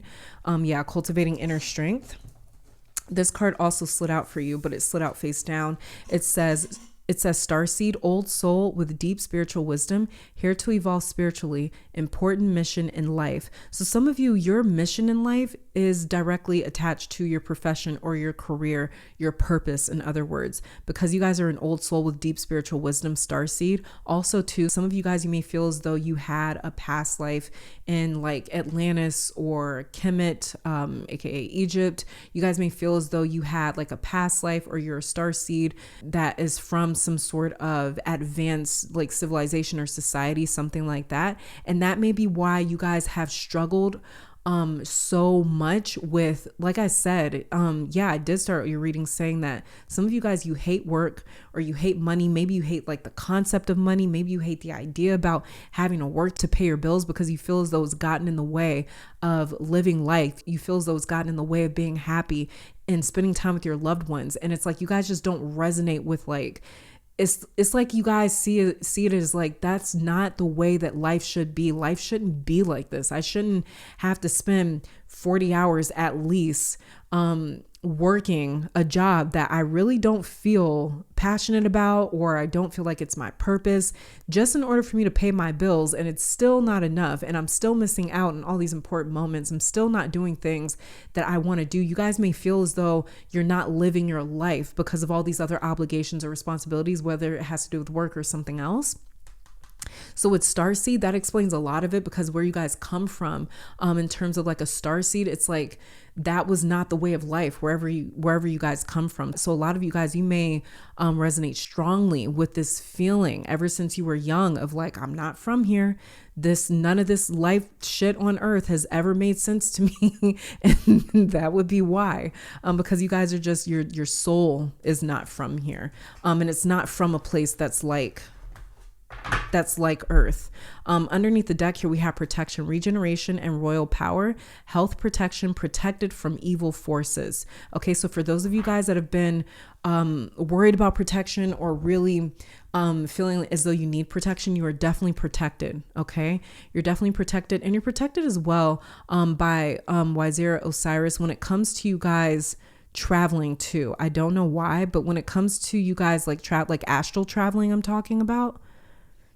Yeah, we have your starseed card right here. Some of you guys, maybe you astral travel, something like that. You guys are protected when it comes to that as well. Let's grab some other messages. We have here shadow and safe travel. You guys, what was I just talking about? Safe travel. You guys are protected when you travel. Some of you guys, you definitely astral travel. Some of you guys are literally traveling pretty soon. You may be taking a trip somewhere. You are definitely going to be protected. You may be solo traveling. You're going to be fine. You're going to be safe. You're going to be protected. So shadow talks about what lives in the unconscious, and the unconscious is a space that we are least aware of. So this is where all the like proverbial monsters underneath the bed live. And so the shadow is a space where our mind can really get the best of us, or our imagination, I should say, can really get the best of us, because when you're in the shadow, you're in a place that's dark. And when it's dark, you have limited visibility, so you can't see as clearly. And so that's where the imagination can get overactive, and we can start imagining our worst fears. Our worst fears can just start popping up everywhere. So you guys are in a shadow space as well right now when it comes to your, when it comes to the season in your life. It might not even have to do with your career or money, but just you guys are going through some sort of shadow right now. Oh, that was the first message that I said. I forgot I said that. Wisera said you guys are going through an ego awakening. It's not an ego death, but an ego awakening. You guys are safe. You're safe through this travel or through this journey. You guys are protected. You guys are in your power, or you're going to come into your power. This is a divine flow. And you're going to reconnect to that. So you guys are going through some sort of shadow moment or experience or season right now. Again, you guys are very protected, but Wazir is helping you guys work through that ego awakening. And what's being awakened right now is stuff that lives in your shadow, or stuff that you guys are least aware of. And this is where you guys are taking a lot of your power back. Like in your power card says right here, it says living from an empowered place, cultivating inner strength, taking your power back. It's because you guys are going through this shadow zone or shadow season right now. Osiris, death and rebirth. You guys are going through the death part, the shadow part, and then you are being rebirthed. So there's an awakening here. So divinely flow through it with this divine flow right here. And that's also when you guys are going to really connect to this Nine of Pentacles, this sense of like feeling as though you are self-made, or feeling as though I've finally made it, in other words. When it comes to your personal life, you guys are going to really connect with that feeling. Once you connect with that feeling, it's going to manifest in your life physically as well. Okay, let's pull a card here from a set who's actually the wife of Wazir, who popped up in your reading. Okay, so we have proper burial for freedom, sacrifice to Wazir or Osiris, Lord of the Dead. So I'm going to read that out of the book. Then we have here the Lunar Queen, she of the Celestial Crescent. So what you guys are sacrificing to Wazir right now is the shadow, all the stuff in your shadow. And then underneath the deck here, we have Divine Guardian, protection of the Winged Mother. You guys are definitely protected through the shadow season or chapter that you're going through right now. Proper burial for freedom says, in order for life to flow and express itself, just like it says divine flow, that which belongs to the world of death must be released, just like Wazir, death and rebirth. There's nothing to be gained and everything to be lost by trying to hold on to that which no longer serves us, which is better left to die. Though it takes great spiritual courage and trust to allow this to happen, this is that shadow right here, and in your power, it says, Osiris, Lord of the Dead, guides you now to release that which no longer needs to be a part of your life, so that you may be free. Divine Guardian, which says you are venturing through a time of significant spiritual growth and healing. This is that shadow season you guys are in. It says there are many changes occurring internally and they will be reflected in your external world soon. Also, that's exactly what I just said with you guys' Nine of Pentacles. You guys are going through this season of the shadow, and once you emerge from that, this Nine of Pentacles is going to manifest physically in you guys' life, just like you guys also pulled the Fool and Temperance in reverse to clarify your Nine of Pentacles. But what also came out with that was the Nine of Cups, which is the card of manifestation, and the Ten of Cups, the card of pure joy and bliss. But it says here, you are protected during these times by the love and strength of the Winged Mother, Lady of Set. You can relax and allow your transformation to happen. Let your Divine Guardian protect you now as you learn to let go and trust in your own unfoldment for the greatest good. So this is for you guys' greatest good. Pile 3. I keep wanting to call you pile 4. And the Lunar Queen says there is a deep feminine wisdom that recognizes the importance of cycles of rest and replenishment as essential balancing to our actions of power and demonstration.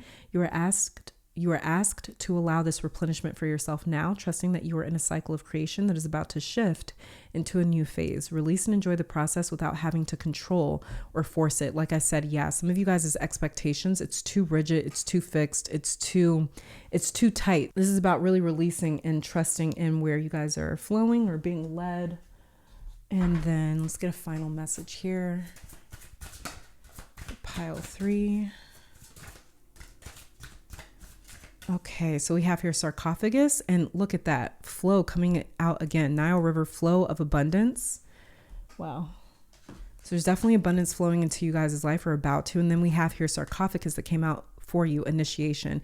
And sarcophagus is like it's a coffin. It talks about what? Death. And we have Wazir here, Osiris, death and rebirth. So again, you guys are going through a shadow season right now. You're about to emerge from that. And sarcophagus says this is a place of alchemy. And know as you lay here that white light beings enter your body and transform what is heavy and dense, so be your shadow, into pure white light. Transformation and change occurs as you experience first bliss, then later a time of separation and reformation of the physical body occurs. Some 21 days later, the alchemy is complete, but you will always be different now on all levels. You two are going through a testing time. This is that shadow. Safe travel, but know the challenges are worthwhile and the rewards of your patience will be great. Card meanings says in terms of abundance, you may need to make some worthwhile financial sacrifices as you make positive changes in your life. Yeah, this is talking about that Five of Swords and Nine of Pentacles pipeline. Then we have, in terms of love, it says a time of solitude may be needed as you are transforming yourself. Shadow right here. A more spiritually aware partner is coming after this time, or your present partner will become more understanding of your path. Then we have here work and career. It says study is indicated here, especially for self-improvement and personal growth. Like we talked about, temperance and self-mastery. It says what you sacrifice now will pay rewards later. In terms of travel, it says good to travel for sacred journeys, just like safe travel, meditation retreats and healing courses. Business travel is quite testing for you, but worthwhile. In terms of health, it says dramatic improvements through meditation and self-healing. Deeper spiritual awareness will finally help you let go of past heavy baggage. In terms of family, it says a time of deep spiritual awareness will finally help you let go of past heavy baggage. Shadow again. It says family, in terms of family, a time of separation or simple time out from your family would be beneficial for them and yourself. And in terms of future, it says miracles, magic, and enhanced psychic and spiritual awareness is coming your way. This would be that starseed card right here, and in your power. But, and happiness is bliss too, and divine flow, all your cards pretty much. But pile 3, yes, this is all that I'm seeing for you guys. Thank you so very much for tuning in. I'm going to leave you guys off with your spread here so you can divine your own messages, screenshot it, whatever it is that you want to do. Just sit with the energy if you want. But other than that, let me take this time to thank your guides, my guides, our higher self, amazing spirit, for these messages, as well as Aset, Wiser, and your spiritual team for coming through. And I will catch you guys in the next one. Bye.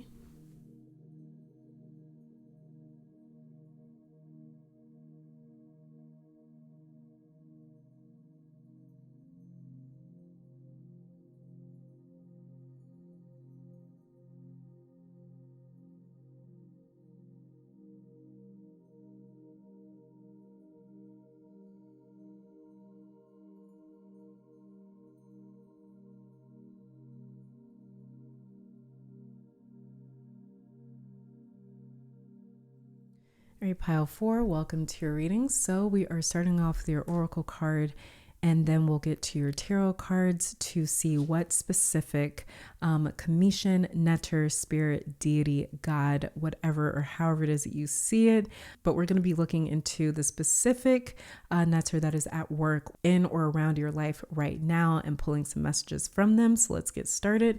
So the specific netter or Egyptian god, in other words, that is in or around your life, we have Noom, resourcefulness. It's a very powerful energy.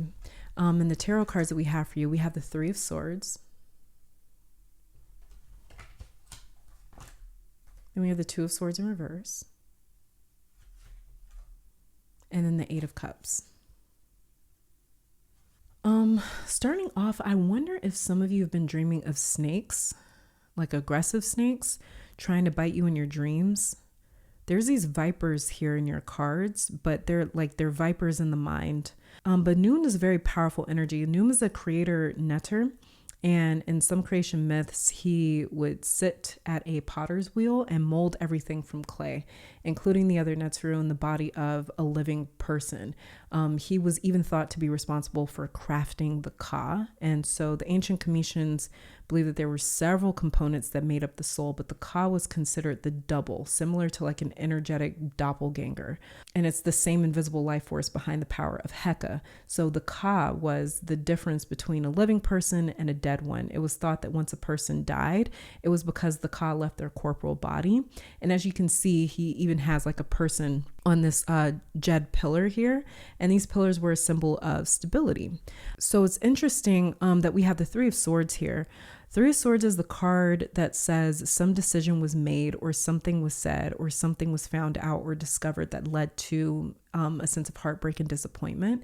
Two of Swords is here as well, and obviously it comes before the Three of Swords. Two of Swords is the decision or the contemplation that leads to the Three of Swords disappointment. In reverse, this card is telling me that you guys either felt like your hands were tied and you didn't have the freedom or ability to weigh your options, or someone else made a decision that affected you and led to the Three of Swords.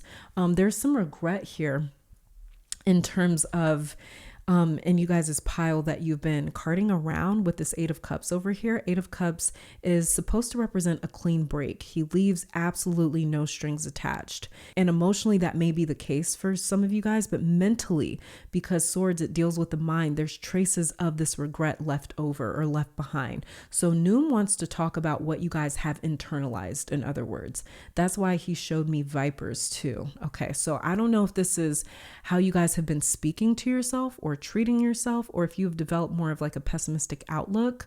But that negativity has been taking these like small but like venomous like bites out of you. And you need to also walk away and detach emotionally from whatever regret that some of you guys have been holding on to. This regret, you guys have internalized it, and you may have started to take that regret out on yourself at some point with this Three of Swords over here. Noom wants to help you as like this collaborator in remaking or remolding your mental state, making it healthier and more peaceful. If you guys have been contemplating going to therapy or getting help mentally, definitely do it. Like, don't talk yourself out of it. Definitely look into it, because Noom is kind of like at work behind that thought or behind that idea of like, I wonder if getting help would help me, or I wonder if it would make a difference. Yes, that is going to help you guys really kind of reframe yourself mentally, getting that professional help. For some of you guys, this is just about you expressing, saying how you feel, talking to someone in your life that you really trust, maybe even journaling how you feel, going to your spiritual team, going to your altar, and just really expressing what's going on within you, kind of getting that energy out or getting that regret out.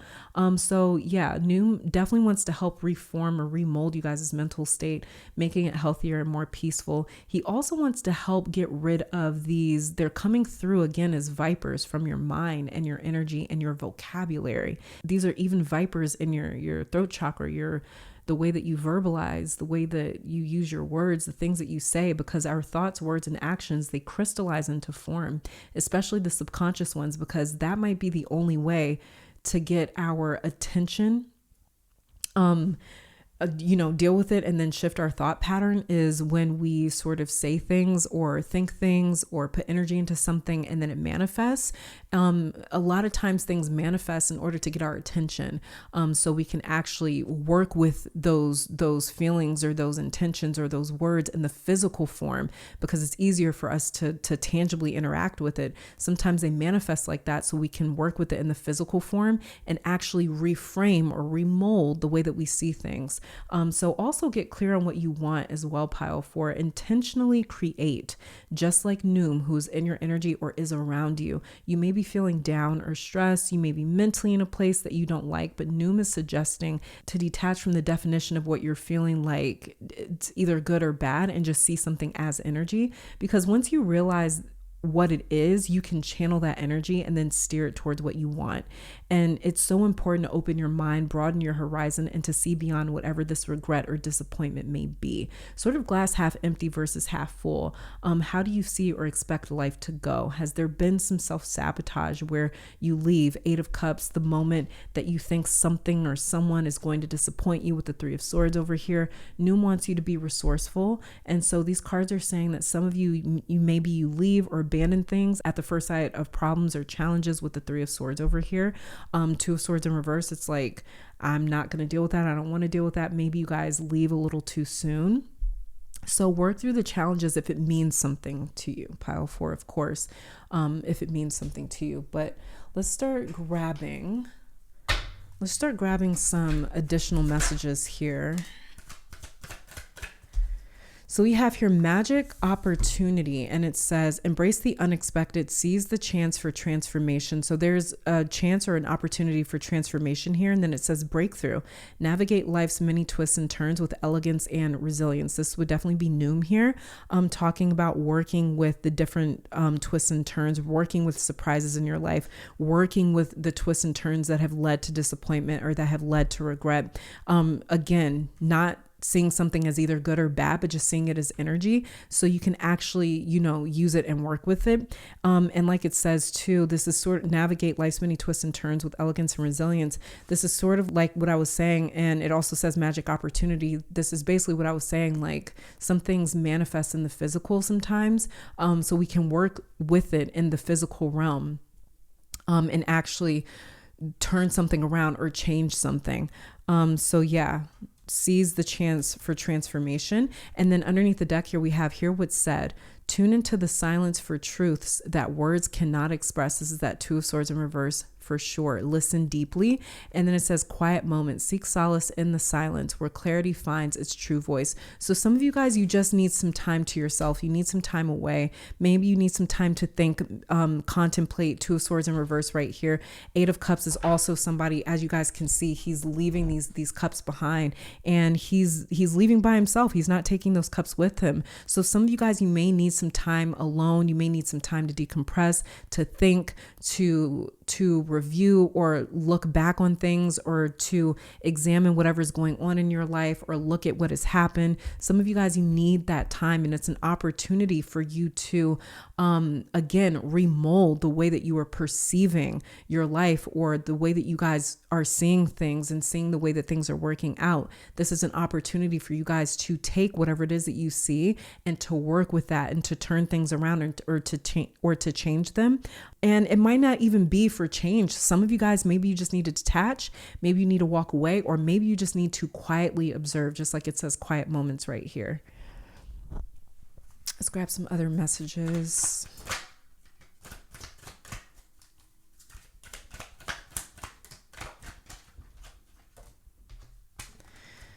We have perspective, exactly like we just talked about, seeing the glass half full versus half empty. It says change the meaning of the issue. Experiences shaping perspective, reflection for change. Like I've been saying, you guys, this entire reading with your tarot cards right here, this is basically you guys sort of saying like, or this is basically you guys sort of taking something in your life, whatever is going on in your life, examining it, looking at it, reflecting on it, and then being able to steer it in a different direction if you want, or this is something manifesting in your life so you can physically work with it. Okay, so reflection for change. And then it says here, union, doing something with someone, coming, working together, or collaborating. So with this union card right here, this is sort of saying that there was a collaboration with this Three of Swords card right here. This Three of Swords card came from some sort of a collaboration that maybe ended in disappointment or ended with regret. So there is maybe some cords that need to be severed or tied or cut here with this union card. Maybe you guys need to take some time to quietly reflect so you can sever the energetic cords or the energetic attachments between you and another person, or you in a particular situation that you feel as though has led to a sense of regret with this Three of Swords right here. So this is a magic opportunity to sever any sort of unions that you no longer want in your life. You no longer want to be attached to, you no longer want to be tied to them. Okay, let's grab some other cards. We have, oh, this is two cards. We have full moon and then boundaries. So yeah, this is working with, and then we have divine feminine underneath the deck. This is you guys working with some of you guys, it's going to be really, really helpful for you to work with the full moon. I know we have the new moon coming up December 1st in Sagittarius. So the full moon will be around the middle of December. And that'll be the full moon in Gemini. And Gemini, it does talk about unions. It talks about partnerships. It talks about relationships. It talks about counterparts. So that next full moon that's coming up in December, mid-December, if you're watching this at the time that I post it, work with this full moon to, you guys may be taking some time around the full moon to quietly reflect, to get some time alone, to sort of like spend some time isolated or spend some time alone, reviewing how things have panned out, looking into how you feel, really observing your emotions. And the full moon is also going to be a magical time or a magical opportunity for you to sever any sort of cords or attachments that are keeping you tied to a feeling of disappointment or regret or pain with this Three of Swords right here. So Two of Swords in reverse, popping up in reverse. This is definitely about, again, detaching from something that you feel as though has led to regret, or this Eight of Cups feeling healing here. And then we have boundaries. So once you guys make this detachment, or once you guys sever this cord or take this time alone, this is time for you to now rebuild or remold your boundaries, redraw the lines of your boundaries, and to reframe your mind with the perspective card right here. So this is going to be an opportunity for you guys to create some more boundaries, some better boundaries to better protect yourself, or to better avoid any sort of future regret or disappointment that whatever this Two of Swords situation kind of led you to with the Three of Swords over here. Also to you guys with boundaries, 1 second. Just pull a clarifier for your boundaries card.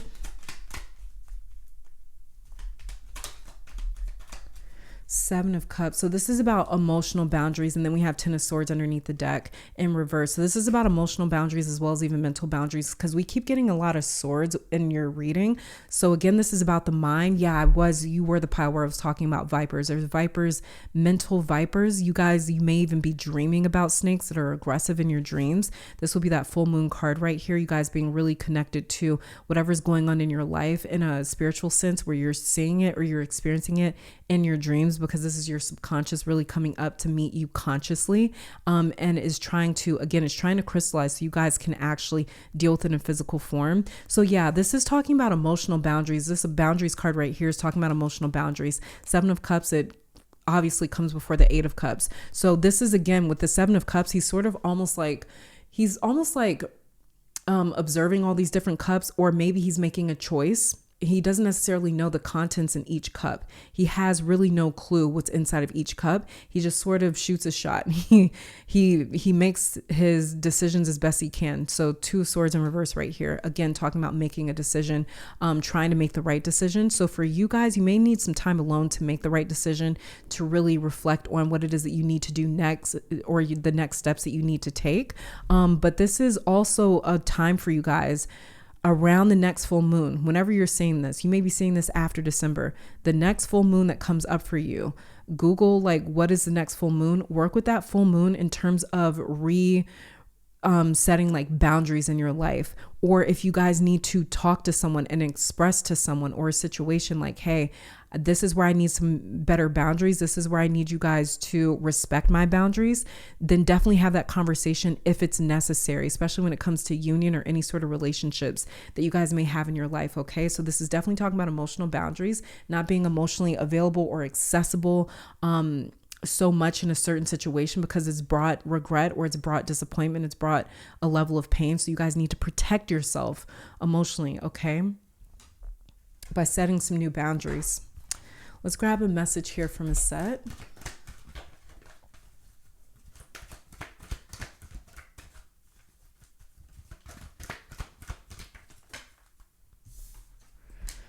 Okay, we have Chariot of Ascension, spiritual work of the higher initiate. And this is the Maracaba in the front. And then we have underneath the deck, Ancient Power Mysteries. Hear the rattle of a set playing.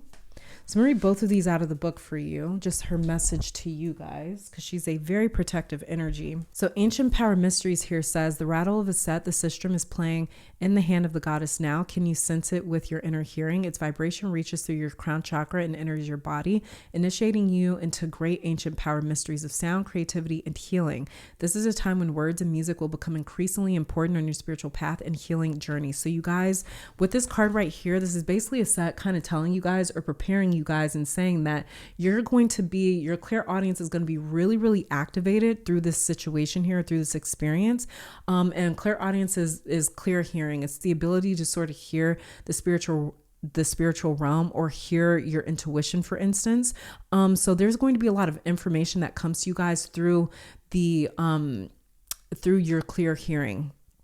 So you guys may be able to really hear spirit or your spiritual team or your intuition in your life right now, or at the time that you guys are seeing this reading here. And also too, with this Ancient Power Mysteries card, this is basically a set saying that you guys can really use the power of sound to heal. So this would be like sound baths or, bathing in frequencies. And also too, I did mention for some of you guys, sorry, I hit my mic, but I did mention for some of you guys, writing or journaling could be really helpful for you. And like it says with this card, it says this is a time when words and music will become increasingly important on your spiritual path and healing journey. So you guys make sure that you are using the power of affirmations, positive affirmations, repeating them, saying them in order to remold your mind, or in order to turn certain situations around that have led to disappointment or some sort of regret. Okay. So ancient power mysteries, really, really invoking the power of sound, because you guys have a spiritual ability or a gift when it comes to clairaudience and your ability to use sound. You guys may have even selected this pile using the Clairaudient pile selection in the intro of this video, because I have a Clairaudient pile selection option for those of you guys that are clairaudient. So some of you guys, you may already know that you're clairaudient, but this is a set definitely confirming to you guys or letting you guys know that you are for sure clairaudient. And Chariot of Ascension here says your soul wishes to travel more freely between the dimensions of higher reality. This is to allow for conscious spirit communication, the free flow of soul light into the physical body, and the joining in divine harmony of heaven and earth. It requires a powerful consciousness to do this. The Merkaba, Chariot of Ascension, and Soul Fire is the spiritual gift to attain these divine purposes, now available to you as a high initiate. So you guys may be going through some sort of a spiritual initiation. And with the Chariot of Ascension, you guys are receiving a lot through your dream state and through your ability to connect energetically and spiritually with the spirit realm and receive information from them. And this may be why you guys, the quiet moments card came out for you, and you feel as though you need time alone right now, because you can feel as though your crown chakra may feel really activated, or you may feel as though like there's a lot of downloads, a lot of spiritual information that's trying to come to you right now. So this is why you guys may be led right now to be like, I just want to be alone. You may feel like you want to be alone. You may like be spending a lot of time alone right now, not returning people's calls, not accepting people's invites to go out, or being around a lot of people. You guys may just like do your work and then go home and be by yourself. You just may be very called to do that. And that's because you guys are preparing, you're being prepared spiritually for like this influx of information and downloads to come to you guys energetically. And a lot of the times when that happens, when we're about to receive like this huge download or receive this huge revelation or realization or epiphany, we need that time alone to spiritually prepare the body, mind, soul, and spirit to receive that information. So that's what's happening with a lot of you guys as well right now. And then a final message here. Oh man. Okay. I don't know which one. Okay. So we have this one I know slid out first. We have raw creative power. This is very in tune with new and resourcefulness. Happy water spirits underneath the deck. But Satis and Sphinx also came out for you guys. Satis says fertility and satisfaction. And then Sphinx, silent wisdom, came out as well. So I think I have to read all these for you guys. Hold on. So Ra says here, feel my power and my heat. I can burn you in the desert or give you energy and warmth to survive in the winter. My secret name gives me power over the entire universe, but only my daughter Set has that name now. Treat me with great respect always, for my true power comes from the alchemical sun behind the sun that you see. And remember, I exist as a conscious creative power. Hence, I can communicate with you. So yeah, communicate. They're definitely trying to communicate with you, and they may do it through your clairaudient abilities. Card meanings for abundance says it's a good time to expand your business. Take care of your credit card PIN numbers. When it comes to love, it says a new beautiful lover is possible, but ensure old relationships and completely first. Take it. That may be the disconnect, the detachment that I kept picking up on that you guys need to do in severing those ties or severing some sort of cord. So yeah, it says make sure that relationships end completely first. Take care when ending past relationships. Legal advice and karmic release is advised first. Yeah, it says work and career. Persons in positions of power can cause problems, so treat them with care and respect. Ask your superiors for assistance with difficulties and they should help you. When it comes to travel, it says take great care with all travel plans as personal and world situations may cause disruptions. Time out at home might be best, just like this time alone card right here, or quiet moments. And it says when it comes to health, possible emotional disturbances and stress, time out for meditation and rest will help you recreate yourself, just like new resourcefulness we talked about in quiet moments. When it comes to family, it says some difficulty with older family members, likely. Younger members might be rude and difficult to live with, but will calm down as they mature. When it comes to the future, it says dangers and difficulties and disruptions in life are best handled calmly as they will pass. Invoking the creative powers of Tahuti, Ra, Sekhmet, Aset, and Ma'at will assist you greatly. And when it comes to Satis, fertility and satisfaction, it says, see me now connected to the star series as I create a flow of good things in your life. For sweet water, positive change, satisfaction, and abundance is coming to you if you invoke me now. Remember, first the floods purify the land, and then you wait while the water saturates the black earth. And then as the crops grow, you know the correct time to harvest them. New projects take time, and in my temple of Satis, we honor Set and ourselves as we pour out the life-giving waters for you. When it comes to abundance, it says a great flow of abundance is coming now. Keep some money aside in case of a drought. 7 is your lucky number.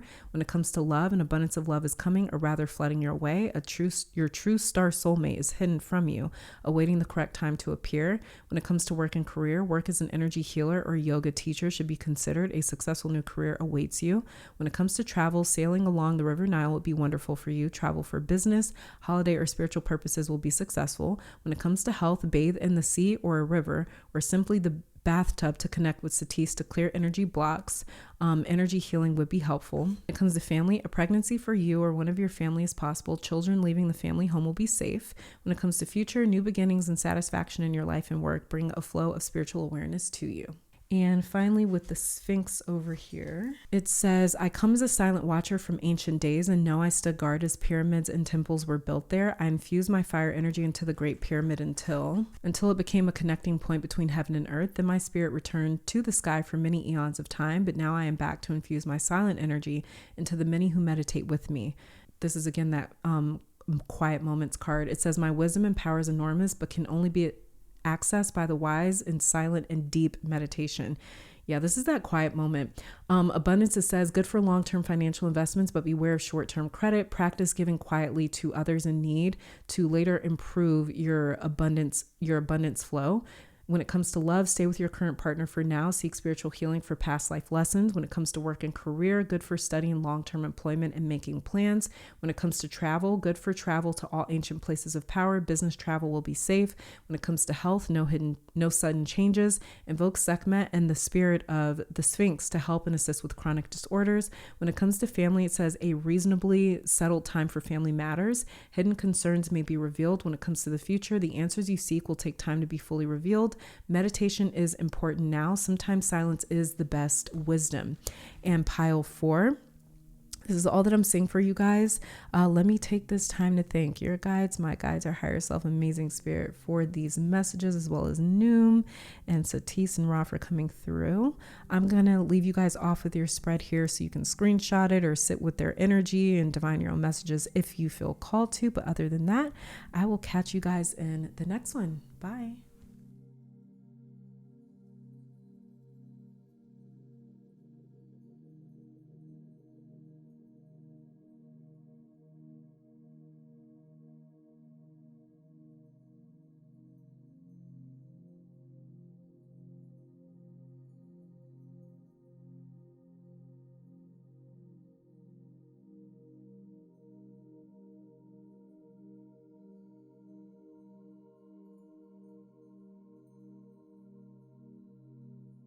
All right, pile 5, welcome to your reading. For those of you that are a lover of ancient Kemet or just feel very called to it or close to it, or like there is an ancient Commission netter at work in or around your life.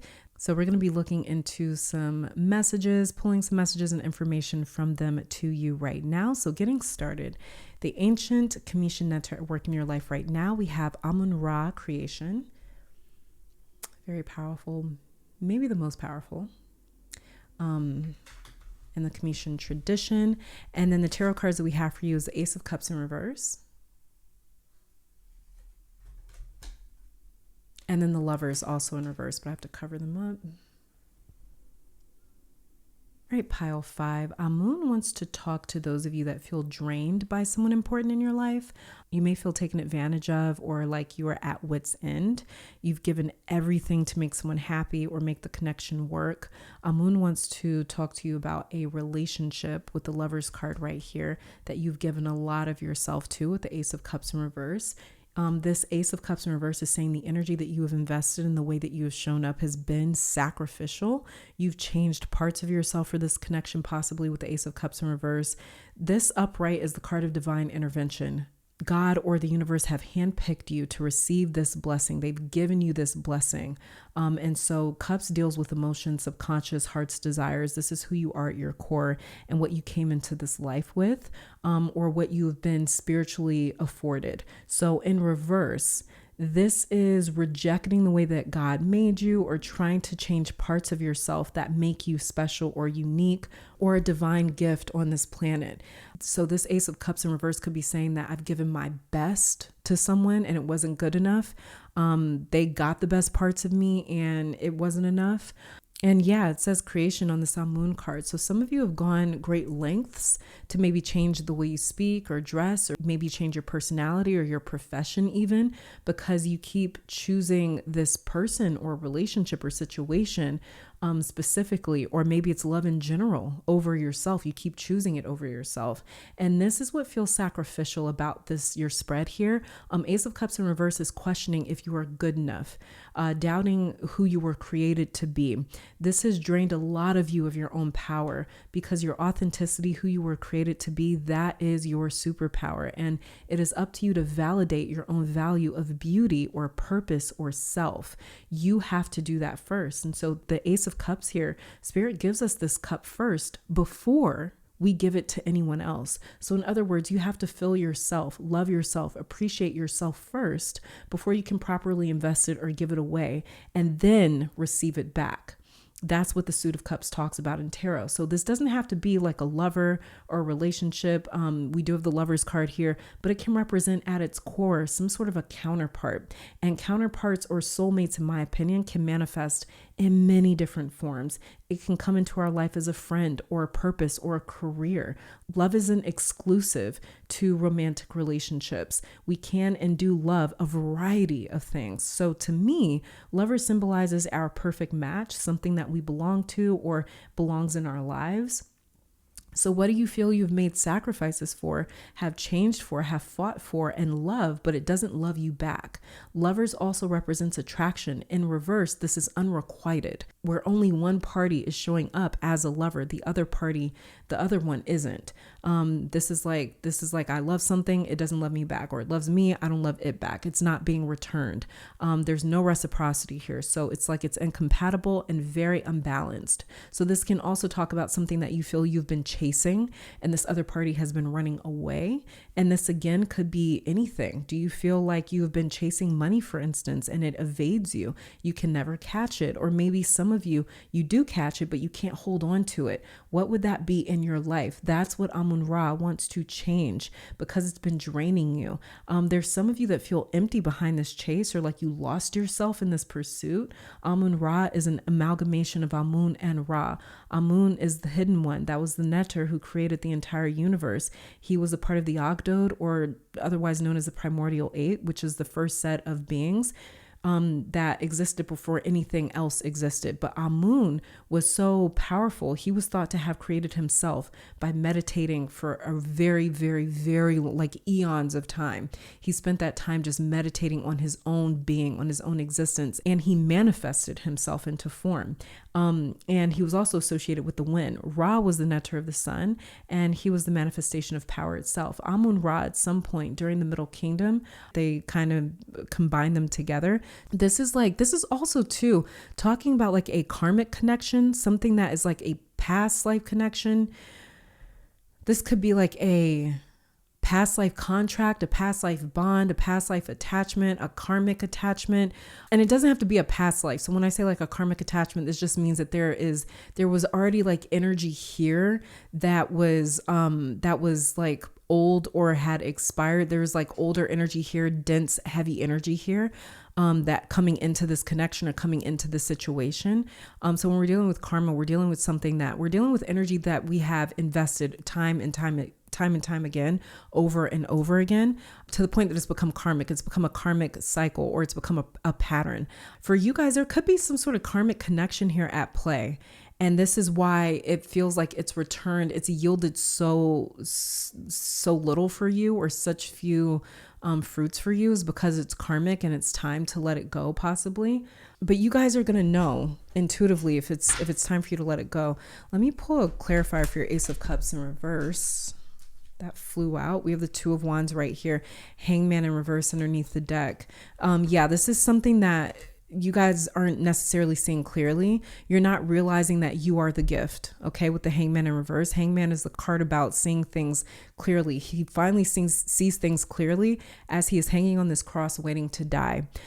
He finally sees things for what they are. So you guys are not seeing something clearly because you're seeing what you want to see with the Two of Wands right here. Two of Wands is the card of planning. It's where we take, we take something that we're really passionate about, we really desire, or we're really excited about, and we start formulating a plan, or we start building a life around it, and we start formulating these expectations and these plans. So this is about seeing what you want to see.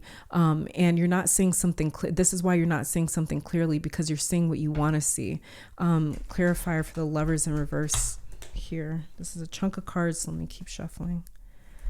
Clarifier for the Lovers in reverse. We have the Seven of Cups in reverse and the Page of Swords right here. So there's been some sort of connection or something that you guys have emotionally invested yourself into that has been very unstable with the Seven of Cups in reverse. You guys, it's like you don't know what you're going to get from this situation or this connection. That's what we're dealing with the Seven of Cups. We don't know what's inside of these cups. We're just sort of like picking, we're just sort of shooting our shot.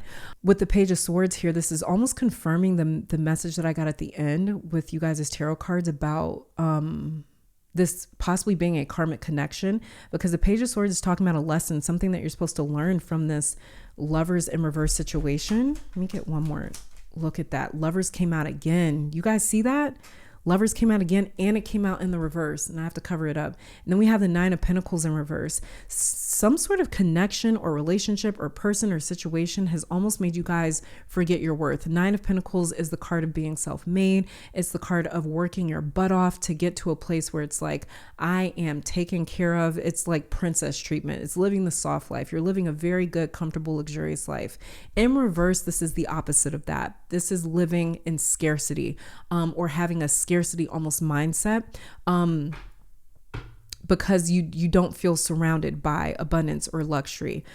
So it's not a very comfortable place of being. This situation, this relationship has been very uncomfortable. And again, that's because of this Page of Swords. It's supposed to have been a lesson in your life, and that was it. It was just supposed to have been here for a season, but because some of you guys, maybe you've held on to it, maybe you didn't want to let go, it's caused more harm in your life, or it's caused you guys to lose track of who you are, and it's caused you guys to almost doubt yourself and doubt if you're special, or if you're beautiful, or if you're good, or if you're worthy.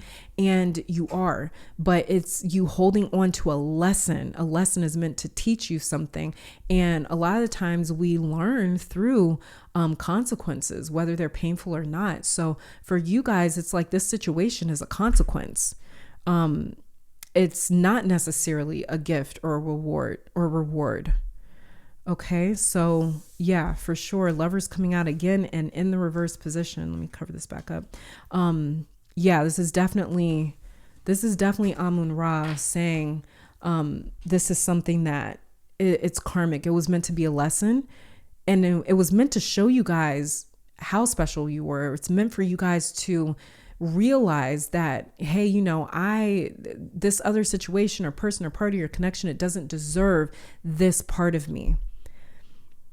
Okay, Ace of Cups in reverse. This is like you guys needing to hold on to your own, you needing to hold on to your love for yourself and give it to the right person. Like I said, it's like we're supposed to experience that Ace of Cups first, ourself, before we give it away. Like we see in the next card, the Two of Cups. Okay. Let's grab a couple of messages for you guys here.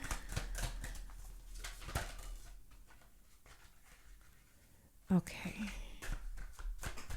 So we have the card that came out is we have Almost There. Then we have Unlock Your Heart underneath the deck and Mountain of Mastery. Mountain of Mastery says ascend towards self-realization and triumph guided by the stoic presence of the Mastery Mountain pathway. So this is talking about developing a level of stoicism where you cut your emotions off, but not in like a negative way or not in a bitter way, but it's just where you say like, I'm putting a cap, I'm putting a limit, I'm putting boundaries around my heart to protect myself. I'm not going to keep investing in something that's not giving me anything back.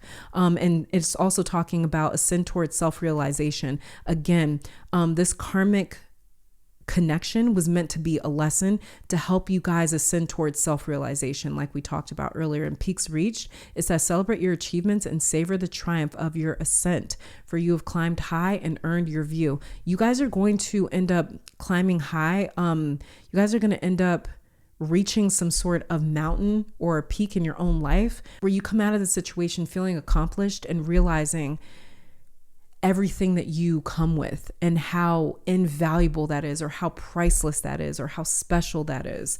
Because a lot of you guys, you may have forgotten how special you were or how important you are because of this connection or because of this lesson. I'm gonna call it a lesson.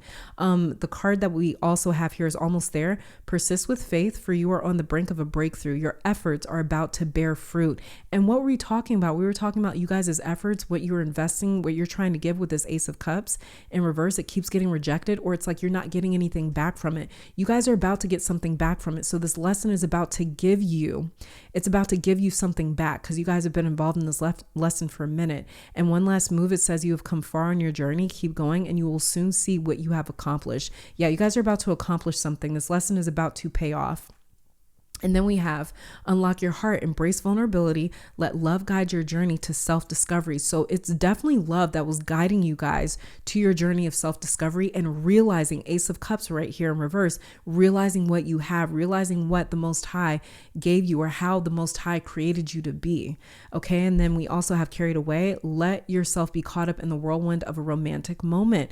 So you guys are going to experience this carried away. For those of you that have been through this lovers in reverse situation and it's been a karmic lesson, it's been a difficult lesson, it's been a painful one, you are going to come into your carried away whirlwind romantic moment. You are going to come into that. But like I said, with this Ace of Cups in reverse, you have to realize who you are first with this Ace of Cups before you can give that cup away. Because if you don't realize what you have and you're just taking this cup and you're not realizing what you have and you give it away, the person or party that you give it away to, they're not going to realize what they have. They're not going to realize what you've given them because you don't realize it for yourself. You have to realize it for yourself first. Then this comes after. Okay. I know it's cliche, but that's really how it's coming through in you guys' reading as well. Let's grab some other messages here.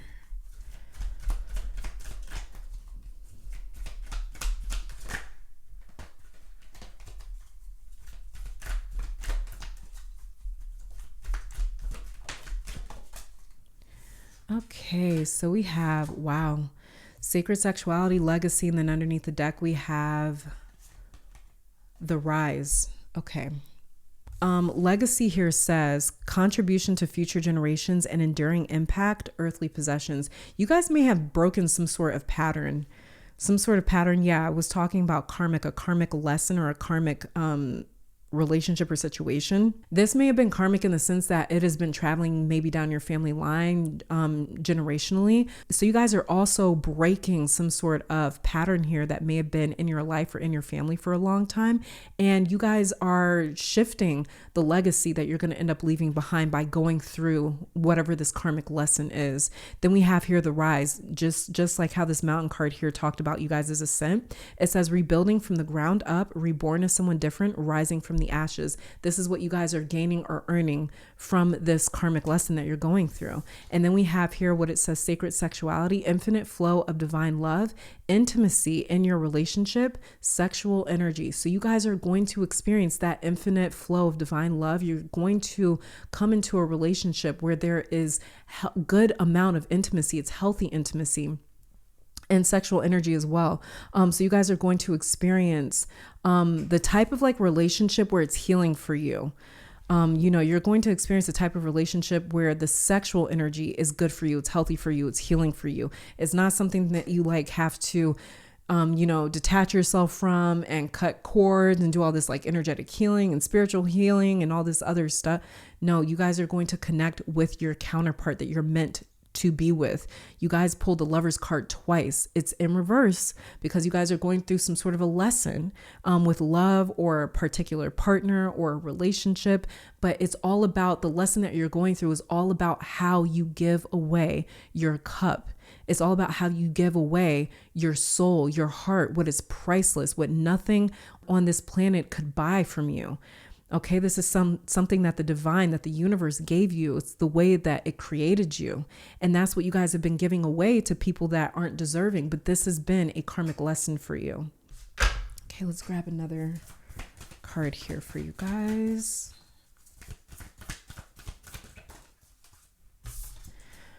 Okay, we have here healer. You guys are being healed. Yeah, you're transmuting. Okay, so you guys are healing and transmuting. We have this like serpent here, kind of like Kundalini rising, I think, is what is the Kundalini is also, I think, depicted with a serpent, the rising of a serpent. And it kind of brings to mind sacred sexuality or sexual energy. So you guys are going to experience like powerful sexual energy. We'll leave it at that. But you guys are going to experience the type of passion and intimacy that almost heals you in a spiritual way or in an energetic way when the right person comes along, when the right counterpart comes along.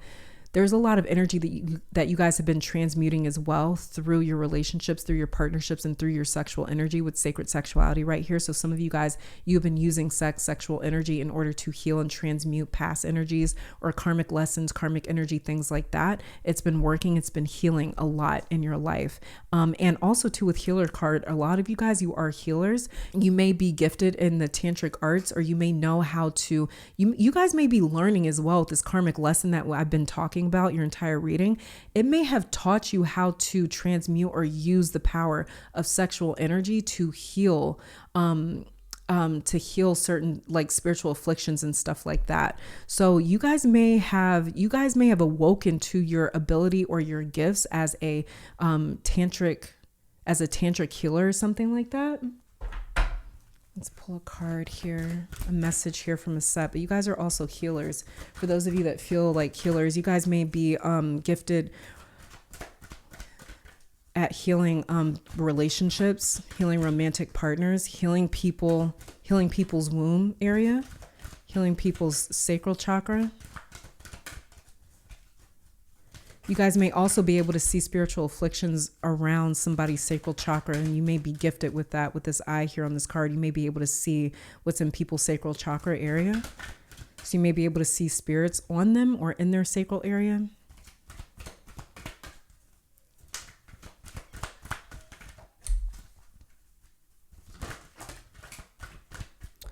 Okay, and what we have from a set,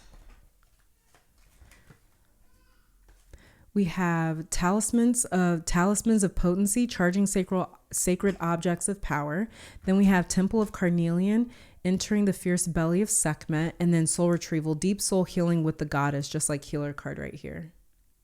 Soul retrieval says, a set healing goddess now offers you spiritual restoration and deep soul healing, just like the healer card, through the art of soul retrieval, reclaiming pieces of you lost through trauma, old and new. This is the karmic lesson you guys have been going through. You've been activating your healing abilities and your healing energies. It says soon you will enjoy greater wellness, energy, and power, as well as the opening of gifts and soul abilities that you did not know you had. A lot of you didn't know you had this ability or this gift, but this is one of the things that this karmic lesson has activated in you guys' life, or was meant to activate was to show you what you were given by spirit and the divine, like we talked about with your Ace of Cups in reverse. This is something that spirit and the divine gave you, was this healing ability. Talismans of Potency says sacred tools and objects can become an extension of your energy field. So you guys, if there's any sort of crystals or talismans or objects that you feel like drawn to, definitely like use them or convert them into a talisman. It says focusing your power and intention, helping you heal the split between spirit and matter, and learning to bring physical matter more deeply into light and life. You're encouraged to work with sacred materials in a conscious way to help your own healing and enjoyment of the material world as a part of your spiritual practice. Your love for the physical world of matter is a gift to the earth too. You guys are a gift. Like I mentioned, I think I even said verbatim with this Ace of Cups in reverse that you guys are a spiritual gift. You're a divine gift to the world. And Temple of Carnelian here says you have such strength within you. It is time to trust in your own boldness and courage, taking risks that feel true to your heart and engaging in practices that make you feel truly and genuinely alive, embodied in more of yourself, even if not always comfortable, are going to help you live the life that you were born to live. Okay.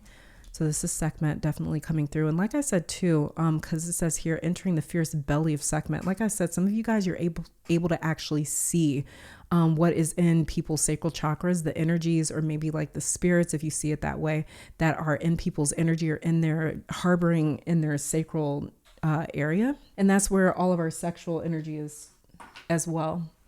And then pulling a final message for my pile fives. Haven't done 5 piles in a minute, but I'm glad I did today.